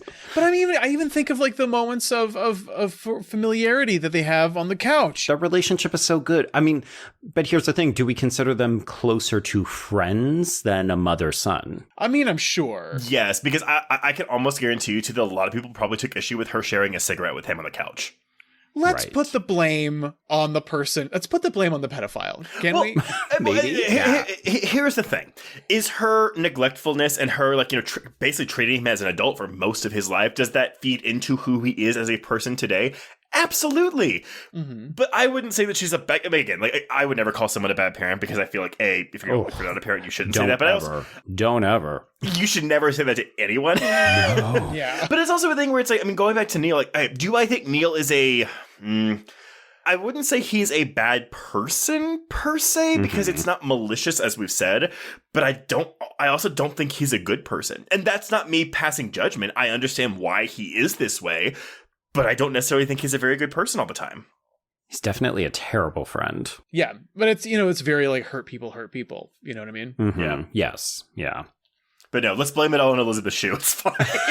God. I was like, okay, you know what? You're seeing what you want to see, I think.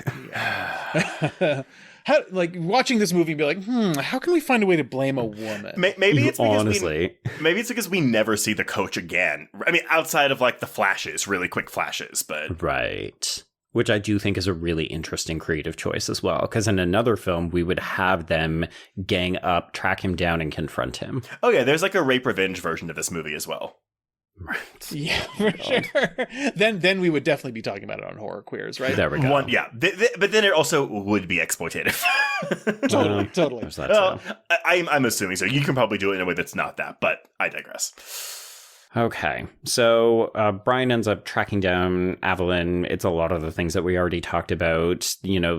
Basically, she begins to mentor him to say, I do think that you were probably abducted. It seems like you've got some repression. You need to start looking into it. So when he mentions, there might have been another boy that I can recall, she says, absolutely, find that person, track him down. Yeah, imagine the universe where we're only seeing this movie from Brian's perspective. Yeah. Mm-hmm. And so like, bereft of marketing or anything else, there is a world where it starts out as Close Encounters of the Third Kind, and then it ends in this like tragic, mundane explanation that we are not privy to beforehand. Mm-hmm.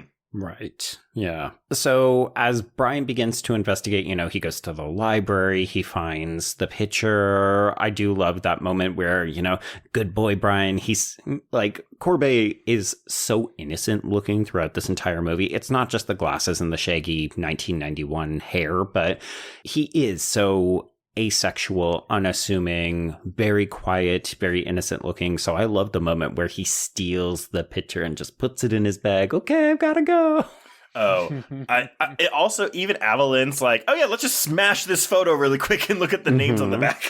Right. Yeah. Well, because she's hungry for answers for him, because I feel like that might in some way give her answers. Yeah. It's also something exciting, right? Like, she lives on a fucking farm with her father. It's the an most exciting adventure. thing that's probably happened was appearing on that TV show, but I gather it probably also got her unwarranted attention or unwanted attention from nutsos. Mm-hmm. I find all the female characters in this movie so fascinating. And there's also sort of like, an asexuality and maybe even, not to diagnose, but a neurodivergence that like between the two of them where they do feel like kindred spirits. Right. That's I can see it. Okay. I didn't even think about that, but at least with Evelyn, I can see that. I'm not 100% sure on Brian, because again, it's one of those things where it's like, oh, might it be neurodivergence, or is it quote unquote just a result of his trauma? I don't. Right. I mean, we don't know. I don't even know if the film knows. Mm-hmm. No, for sure. But I mean, I think maybe, and not to put words in mouths, but like maybe for a neurodivergent audience, they could read into that. Yeah. And there's like a kinship of like these two people who have a difficult time socially, who bond over this shared niche interest. Yeah. Right. Okay. Yeah. I mean, Yeah. and that's really what we're seeing in this section of the film. It's people finding their communities or someone that they can confide in. Because as this is happening, Wendy goes off to New York, so it's all Eric and Neil spending their time, as we said, in the commentator booth of these baseball games. And like, Neil is starting to demonstrate some pretty reckless behavior, right? He's drinking in the day, he's mouthing off to people that he is clearly hooked up with at the bar at night, and you just think, okay, this isn't really good. And he's being kept in check in part by Eric, who, yes, obviously still has the crush, but I love that moment where We get pissed drunk. Neil passes out on the bed. And there's this moment where Eric discovers the tape. And the look on Lycan's face, this actor, as he is listening to the sounds of childhood Neil performing for Coach, is devastating. Yeah. I also want just really quickly the scene when Wendy leaves in the bus, because she hugs Neil very long and deep. And there's a really good like moment from Joseph Gordon-Levitt where it's clear he doesn't know how to process the hug. Like he doesn't. What does this mean? What do I do with this? Yeah. Yes. And I feel like that tells you everything you need to know about this character. Absolutely. Yeah, he doesn't know what intimacy is. Yeah. I mean, I think there's an element where he could be like, is this a come on? Like, what's happening? Well, but then, like, so in this scene with Eric, so before he passes out, he even tells Eric, like, oh, hey, there's a porno in the VCR if you want to jack off. I'm just going to sleep right here. It's just like Neil. Which in and of itself, like, yeah, you do not have to live your life like a nifty.org story. Like, it's... It's so sad. Like, you want to give these characters a hug because you just feel like they need to be protected. Mm-hmm. I mean, that's the thing is, maybe there's a difference between me watching this as a 19-year-old versus a 35-year-old, but like, I was just profoundly sad for so much of this movie's runtime while I was watching it. Oh yeah, no, it's just, there is just such a, it's very humanist in terms of the way it's so sensitive and so gentle towards its characters, which I think helps elevate it along a lot of the, above a lot of the accusations of luridness that a film about pedophilia could have, where there would be like a perverse voyeurism that could happen with something like that. But this movie is so tender, so forgiving of its characters. Yeah. Yeah, like this isn't happiness. This isn't little children. Like, there's nothing sensational about the pedophilia in this film. And I'm not even arguing that it isn't those films either, but like it's not in the same company. Agreed. Okay, so I will confess, the first time I watched this film, I didn't understand what was going on when Brian gets called out to the farm by Evelyn. She has discovered a dead cow on the property, and she thinks this is proof that the aliens have been back and they're experimenting. And she encourages him to put his hand in the innards, and Brian ends up having a seizure, and his nose starts to bleed. And I was like, I don't get it. What is going on? What is the connection here? Oh boy. Yeah, it's tough. Oh.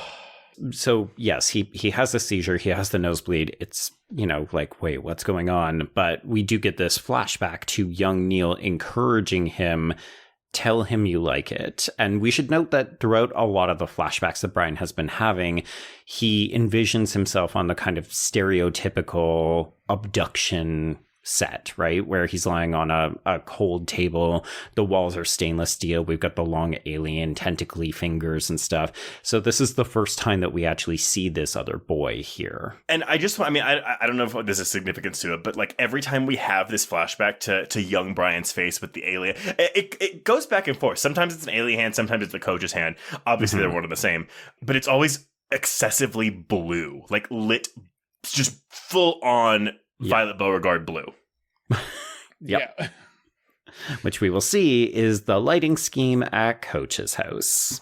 Yeah, but I have to assume there's like a symbolic reasoning as to why Araki chose that. I think it's just so visually memorable, right? Like, you could do red, but I think that's going to give people the wrong connotation. Blue feels realistic enough that someone might have a kind of like bluish tint in their house. And it feels surrealistic. It feels kind of borderline Lynchian, where there is something of the unreal about it, but it doesn't necessarily connotate danger in the way that red does, especially given the way Neil processes stuff like that. Well, I was going to say, because I may be misremembering, because I feel like the climax of Doom Generation, which takes place mostly in like pure darkness, but I feel like whenever we see color in that scene, it's always red. Right. Yeah. But that's also because there's like a lot of violence and rape happening in that. Also scene. True. Yeah. Okay, so we jump ahead to November, December of 1991. This is when Neil is en route to go and visit Wendy, finally, in New York. And he discovers he has crabs right beforehand. I do love the fact that his mom, Ellie, walks in on Eric inspecting his dick. And has no questions. No. It's just like, you boys. I do wonder what she's thinking in that moment. Like, if she thinks that I think maybe she thinks that she's walked in on them exploring together. Yeah. I think so. In a consensual way. Well, I mean, she's a bad mother, so. Well, yeah, of course. Well, she's an alcoholic. Maybe she couldn't see what was happening in her drunken haze.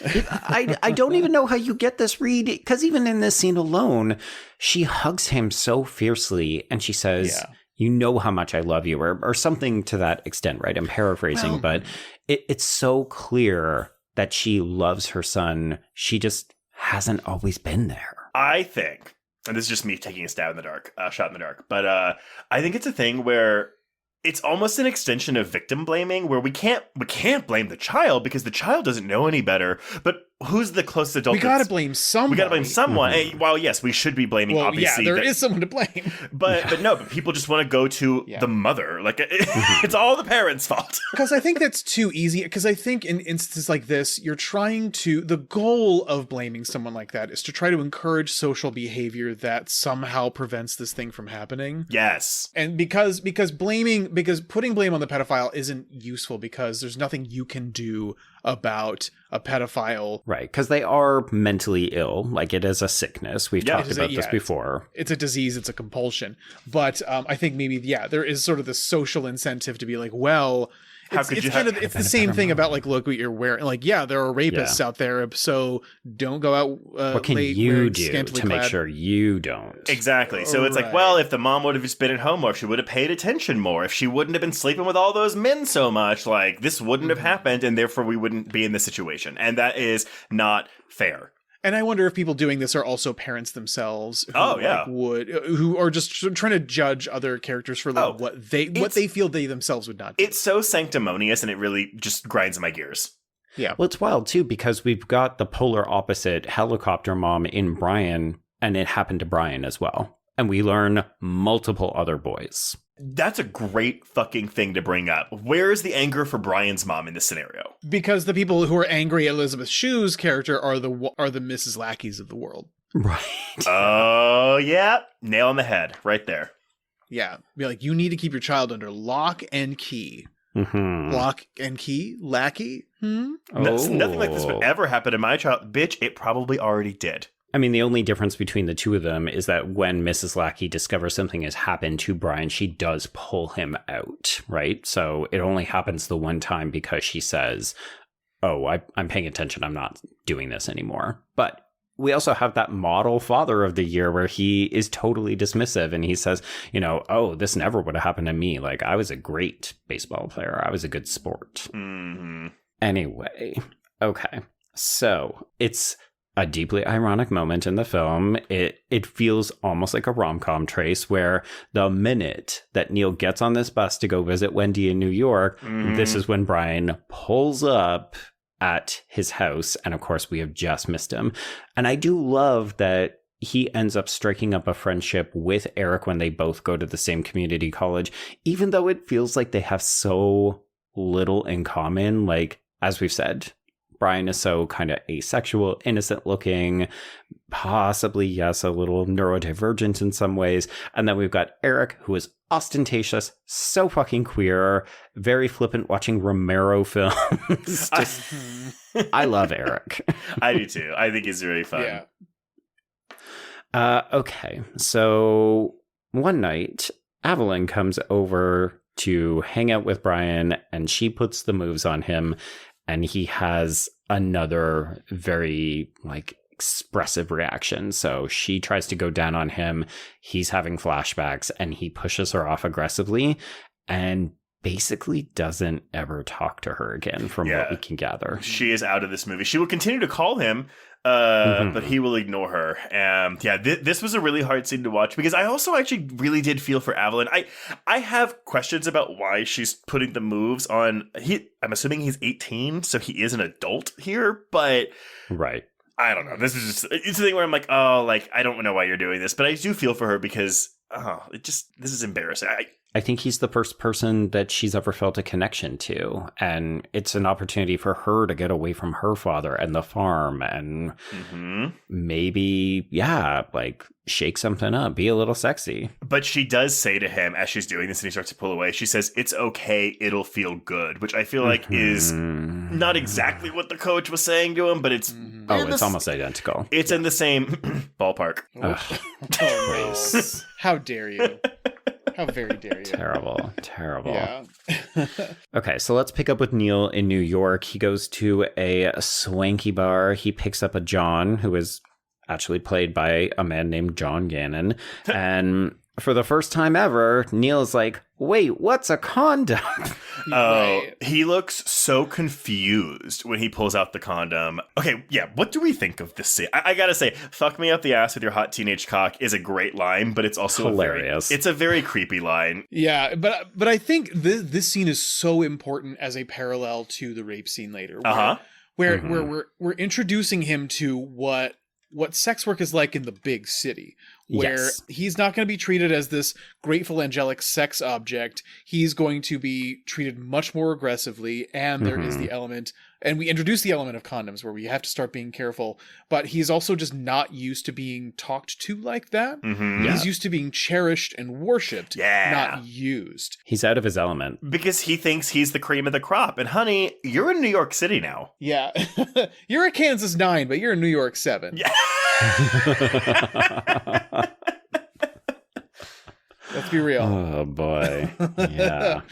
But you know, because he is taken aback by that aggressiveness, by the "fuck me with your hot teenage cock," because he's also not used to topping, I feel. Yeah. Oh, I thought that too. This was also very formative for me because, again, I mean, like, even though this is not necessarily a happy movie, but like I also hadn't seen that much gay sex like on screen when I was 19 years old watching this. And I mean, obviously gay porn existed, but not in the computer internet world we have today where you can just fucking Pornhub it up.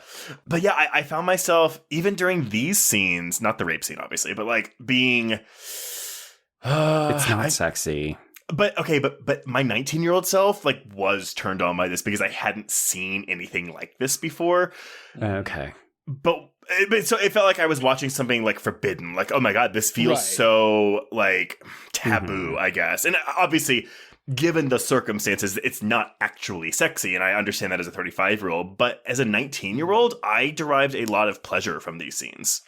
I mean, these scenes wouldn't be effective without some element of eroticism, right? Like, it is supposed to be sexy, and but it exists at the same time in tandem with those fractured power dynamics and the sort of wrongness of it in this way. And I mean, you know, as in the broad spectrum of sexual encounters in this movie, this is far from the unhealthiest. Well, because I also think that the way this scene starts, it almost feels like he is going to get raped by this guy. Which is, I'm sorry, I didn't mean to, yuck anybody's yum. No, I do think that there's a sexy element to this. It's just more that there's a pervasive sense of danger every time Neil engages in sex work in this film. No, and I didn't think you were clapping back or like yucking anyone's in. I totally get it. Trace, you liked it, didn't you? I know.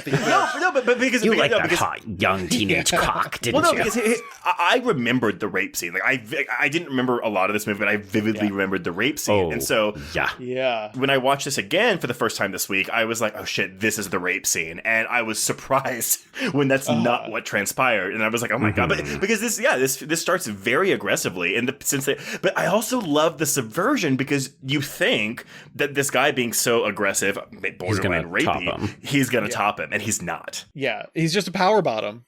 Yeah, it's always a nice subversion because I do feel like, I mean, Trace, you and I have had these conversations before, but Clint, I'm sure that you've experienced in queer media that there's always this suggestion that, oh, if you're, like masculine, dominant personality, type A or whatever, you're top, you're power top. And it's just like, let me tell you about, as you said, power bottoming, because it's a real thing, folks. What? I've never heard of that. Yes. Well, that's because you haven't watched It's Always Sunny in Philadelphia starring Marilyn Rajko. There we go. It's Always Sunny in Philadelphia. It does really, really good stuff for like with Max queerness. It really does. It's oddly poignant in a show that is normally anything but. So great, that show. Okay, well, let's talk about another example of poignancy here. Let's talk about the second sexual encounter with Zeke, who is played by Billy Drago, and this is the safest encounter that Neil will ever have. So for me, this is stunt casting because Billy Drago, I don't know if y'all know who this guy is, but I mainly know him because he was a very frequently recurring villain on Charmed. Oh, okay. He's got a very distinctive face. Well, that's what it's almost like an evil David Bowie is what he looks like. Yeah, a little bit. Well, and he's big in like horror films and westerns. You know, for some reason I know him from like the fourth Tremors movie. Oh yeah, there you go. Okay, he played this fear demon on Charm that always like made whatever. It's not important, but I feel like you would think, oh, okay, again, if there's going to be a rape scene in this movie, he's going to be the rapist, but he turns out to be the most benign, compassionate, touching encounter that Neil has in this film. And when he disrobes and reveals all the lesions over his body, it's it's so sad. Okay, here's the question though. Do you think that this moment is also meant to evoke disgust? Like, I genuinely don't know. I'm asking a question because I don't know how to feel about this. Like, I feel so much compassion for this man when he responds to Neil's touch because that's all he wants. Like, he's in a state where no one will touch him. And I respond so strongly to that.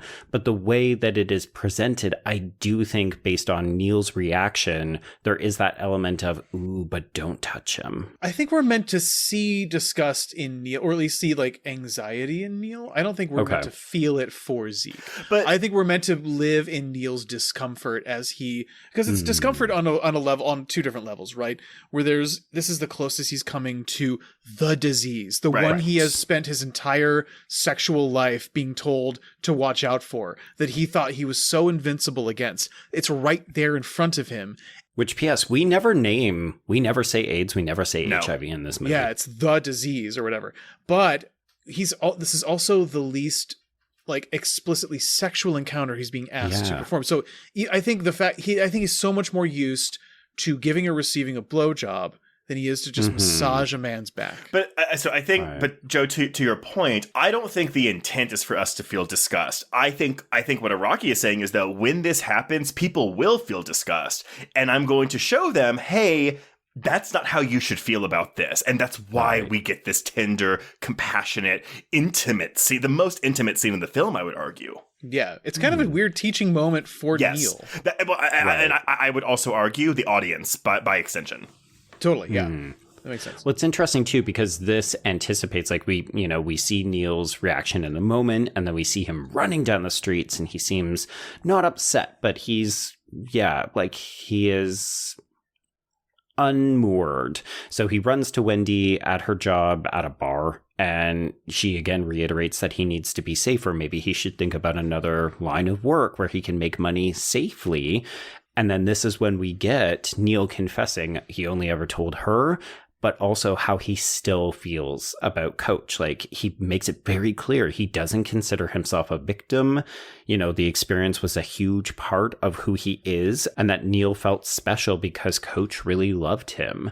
And I think it's fascinating that we're doing this we're equating sex with intimacy with danger in two very different kinds of ways, right? Like, Zeke is not sexually dangerous because he knows exactly how to protect people so that he can still be intimate. Right. But Neil is confused about what sex and intimacy is because he was abused by Coach. Well, and I do think the fact that this is still taking place in 1991 is very crucial because, I mean, even the dialogue and language we have now around HIV and AIDS was nowhere near, in 1991, it was nowhere near what we have today. So, again, like, just good on this film. Yeah, agreed. It's a really sensitive way to approach it. And I think, again, like, I think it's very telling that Neil is so much more taken aback by this moment of gentleness than he is with Coach, because I feel like it's sort of, yes, it's a transaction of sorts, but Zeke asks the least of Neil that anyone ever asks of him. Well, and I think too, like, again, because we get some form of closure when the film ends, but it's still like these kids are they're never going to be. They're not never going to be okay. Yeah. But I think that this scene shows the most growth for Neil as a character out of any other scene in the film. Mm-hmm. I mean, maybe not the final scene, but well, it suggests that he is now on a path similar to Brian, right? Like Brian is actually taking leaps and strides to uncover his repressed memories. Like that's what all of the scenes with Evelyn are about, but also what his burgeoning friendship with Eric is about.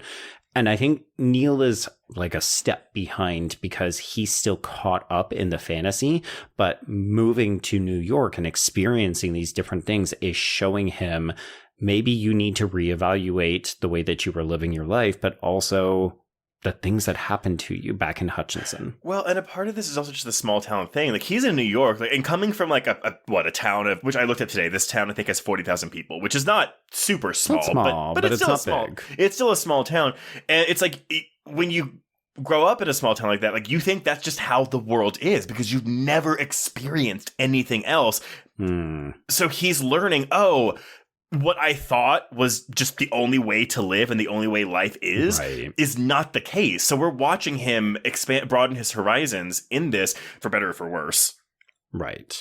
So speaking of Brian, we are celebrating his 19th birthday. Eric gives him a very cute cardigan, and he does notice this odd detail that Brian has drawn baseball cleats on the alien that he has been workshopping.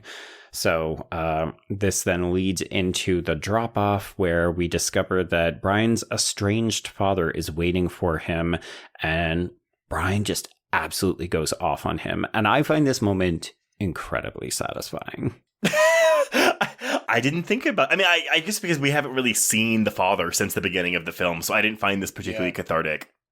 I think I do just because we've seen so little emotionality out of Brian. He's so calm. Mm-hmm. And this is the first real moment of tension where he acknowledges something fucking bad happened to him and he wants answers.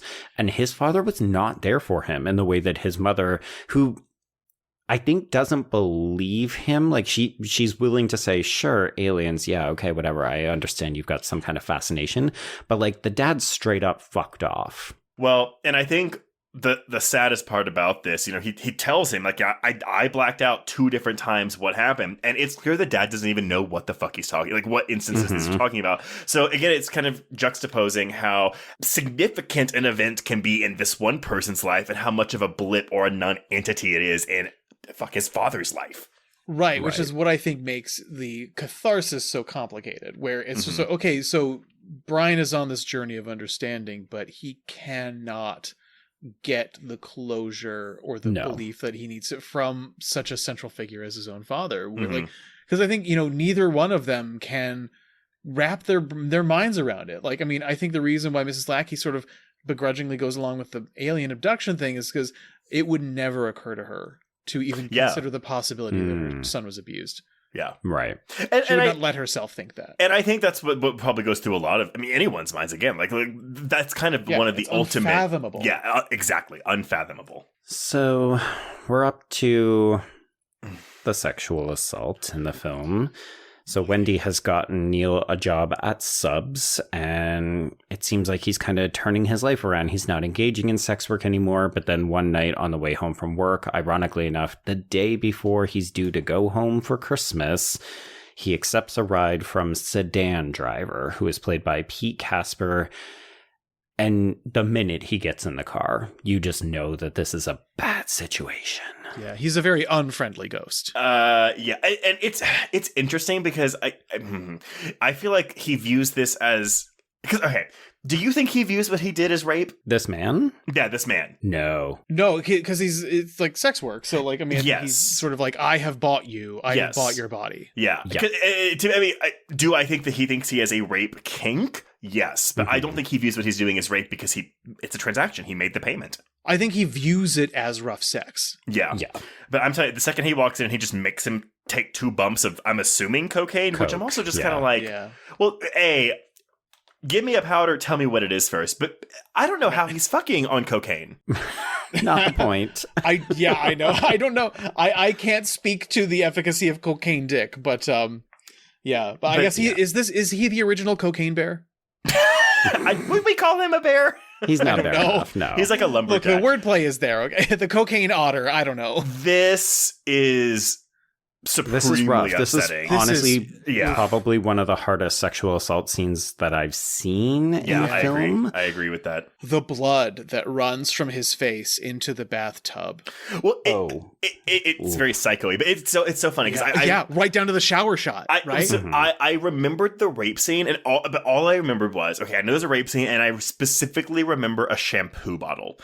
Right. And it takes so long, and I was like, maybe I misremembered the shampoo bottle. And then, no, he just beats him over the head over and over with the shampoo. Mm-hmm. This, to me, was very reminiscent of the sex scene in Showgirls as well. And I think it's partially just because we keep yelling slurs. Like, in this film, he just keeps yelling, take it, slut. And it's so upsetting because it's not even like, oh, I bought you and I paid for you. It's like, you're not a human being. Like, he is just experiencing his own depraved pleasure, whacking Neil in the head with this bottle. And honestly, it's almost like a horror film because 100%. The first thing they do the drugs, and he like throws Neil on the bed and slaps him when he starts talking, and then so Neil's like, "Wait, I've got to go pee or something."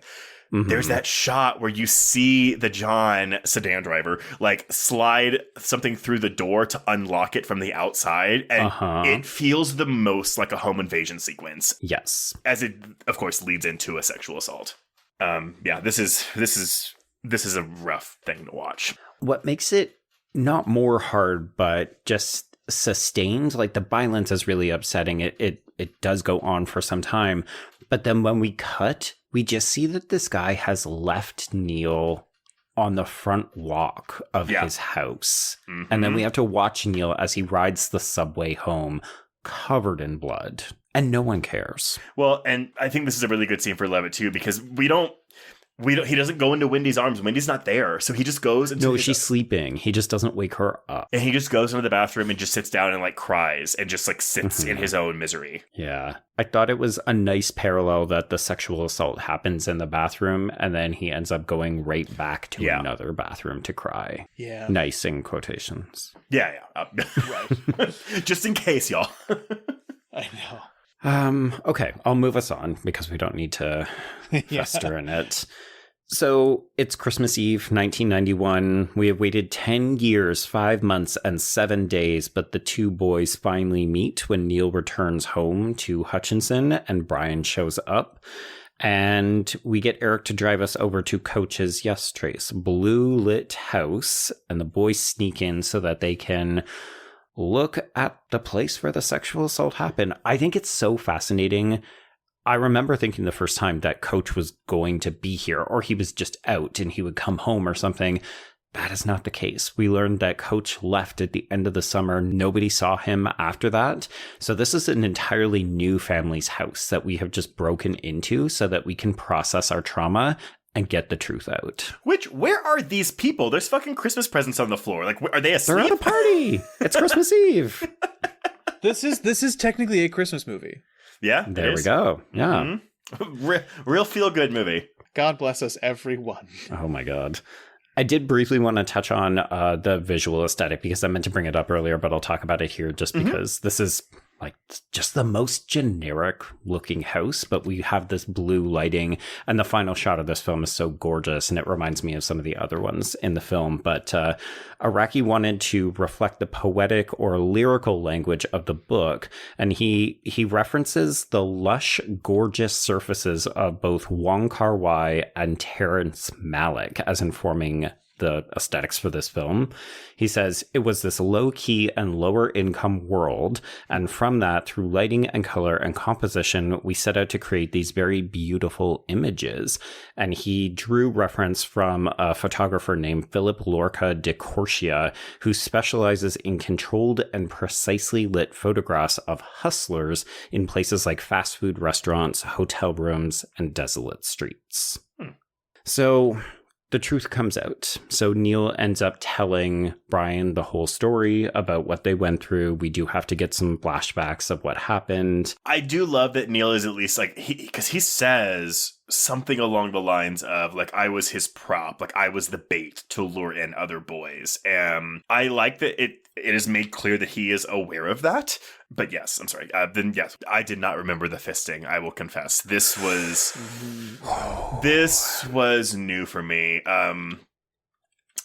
Yeah. So the coach bent over and he made these two boys fist him up to their elbows. For $5. This was the game that ends the night. And that's why we learned that Brian couldn't touch the cow stuff earlier. Or the peeled grapes. Peeled grapes, that's what it was. Yes, thank you. The peeled grapes. No, it's both. Oh, it's both. Okay. Yeah, it was like his whole body was trying to suck me in and devour me. And if you think about it, that's actually an apt analogy for what the coach did to these two boys. He sucked these boys in and then devoured their entire fucking lives. Honestly, I think the most chilling line in this confession is when Neil tells him, "You made this whimpering puppy sound. The coach always loved that." Oh, It's it so is messed up. Yeah. so fuck. Oh, yeah.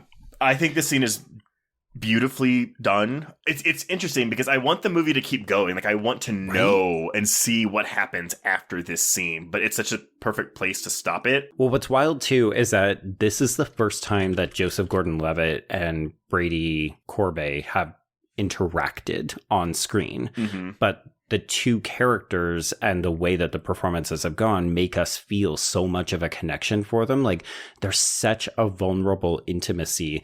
And one of the things I really appreciated on the rewatch is that at one point when Neil sees that Brian is having a really difficult time, like, he actually leans against him and then eventually puts his head in his lap. Neil asks him for consent to continue telling him the story. He says, "Do you want me to stop?" Which is something the coach never offered. I think that's a really good thing to notice. I didn't even catch that, but yes, progress. Progress. Yeah, right. So Brian does end up screaming and sobbing. We get carolers who show up to sing Silent Night. And then Neil ends this as we raise the camera up above the two boys to make it feel like only the couch exists. Everything else in this house is blackness. It's like they're in a void in some way. And Neil wishes with all of his heart that we could just leave this world behind, rise like two angels in the night, and magically disappear. What do you think of this ending, Clint?